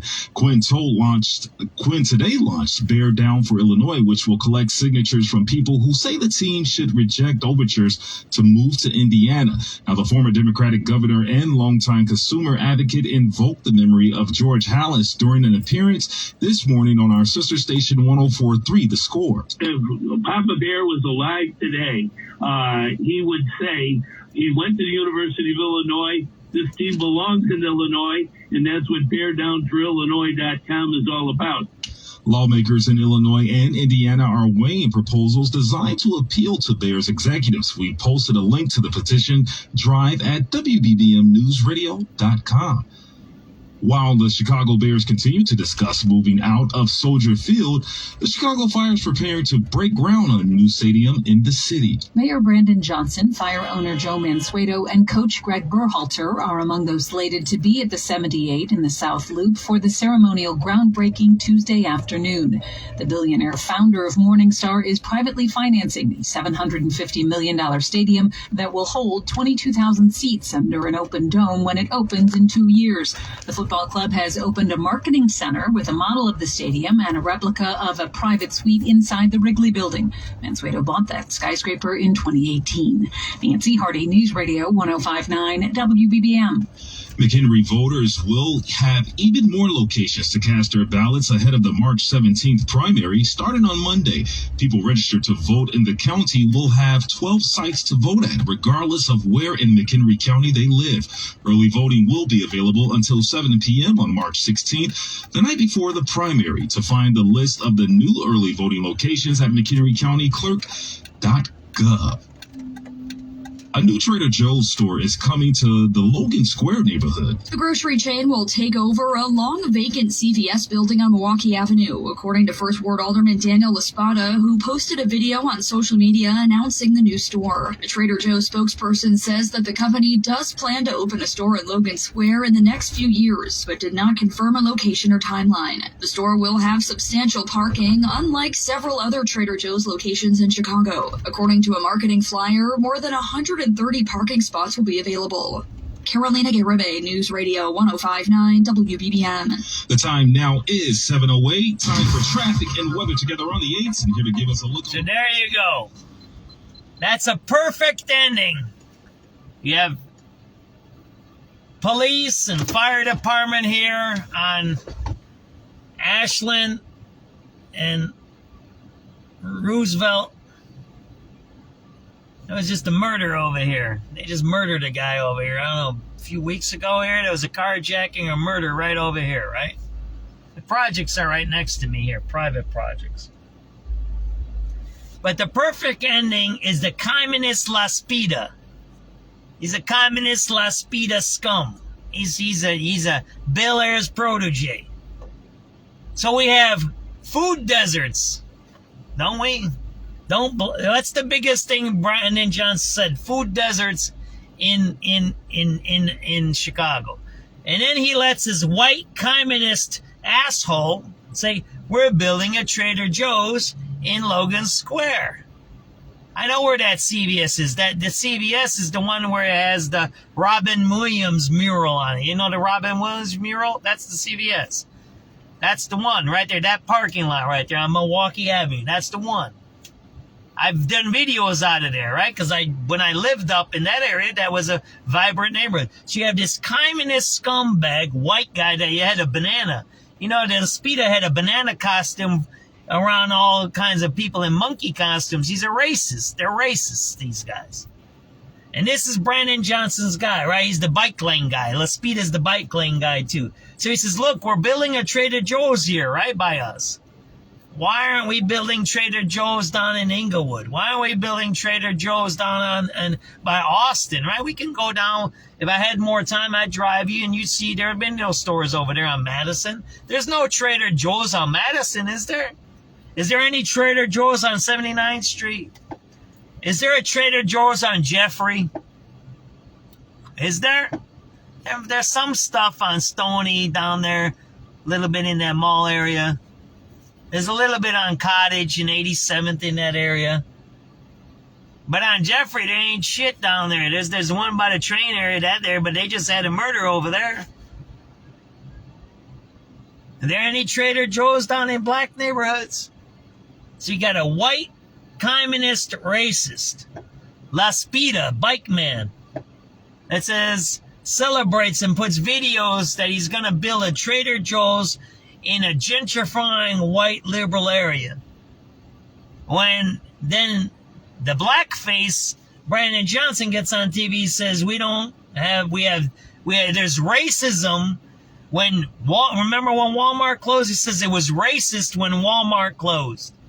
Yet, when they say they're opening up a new store in Logan Square, they don't say nothing. That's what I just said. It's separation politics. It's a great way to end my video tonight because I'm past 3 hours. La Spida, the white communist racist, who works with Brandon Johnson, who is a black racist communist, who use separation politics. When they close down a Walmart, they say it's racist. But when the white man says, I'm opening up a Trader Joe's in gentrifying area, they don't say nothing. There you go, right? And then you see what? Ambulances in the police in areas where it's poor, where there's drugs, and where people are getting ripped off. They want all these people out of here. There's all these people out. This is the medical district. All right, that's all I got to say. I talked too much today. I don't like to see what I've seen today. It's worse than when I see a murder. I don't like murder. I don't like crime. But what I've seen today is worse than murder and crime. It creates murder and crime. The things that you've seen today, okay? Take it easy. SubX.News signing off. Let me see what time it is.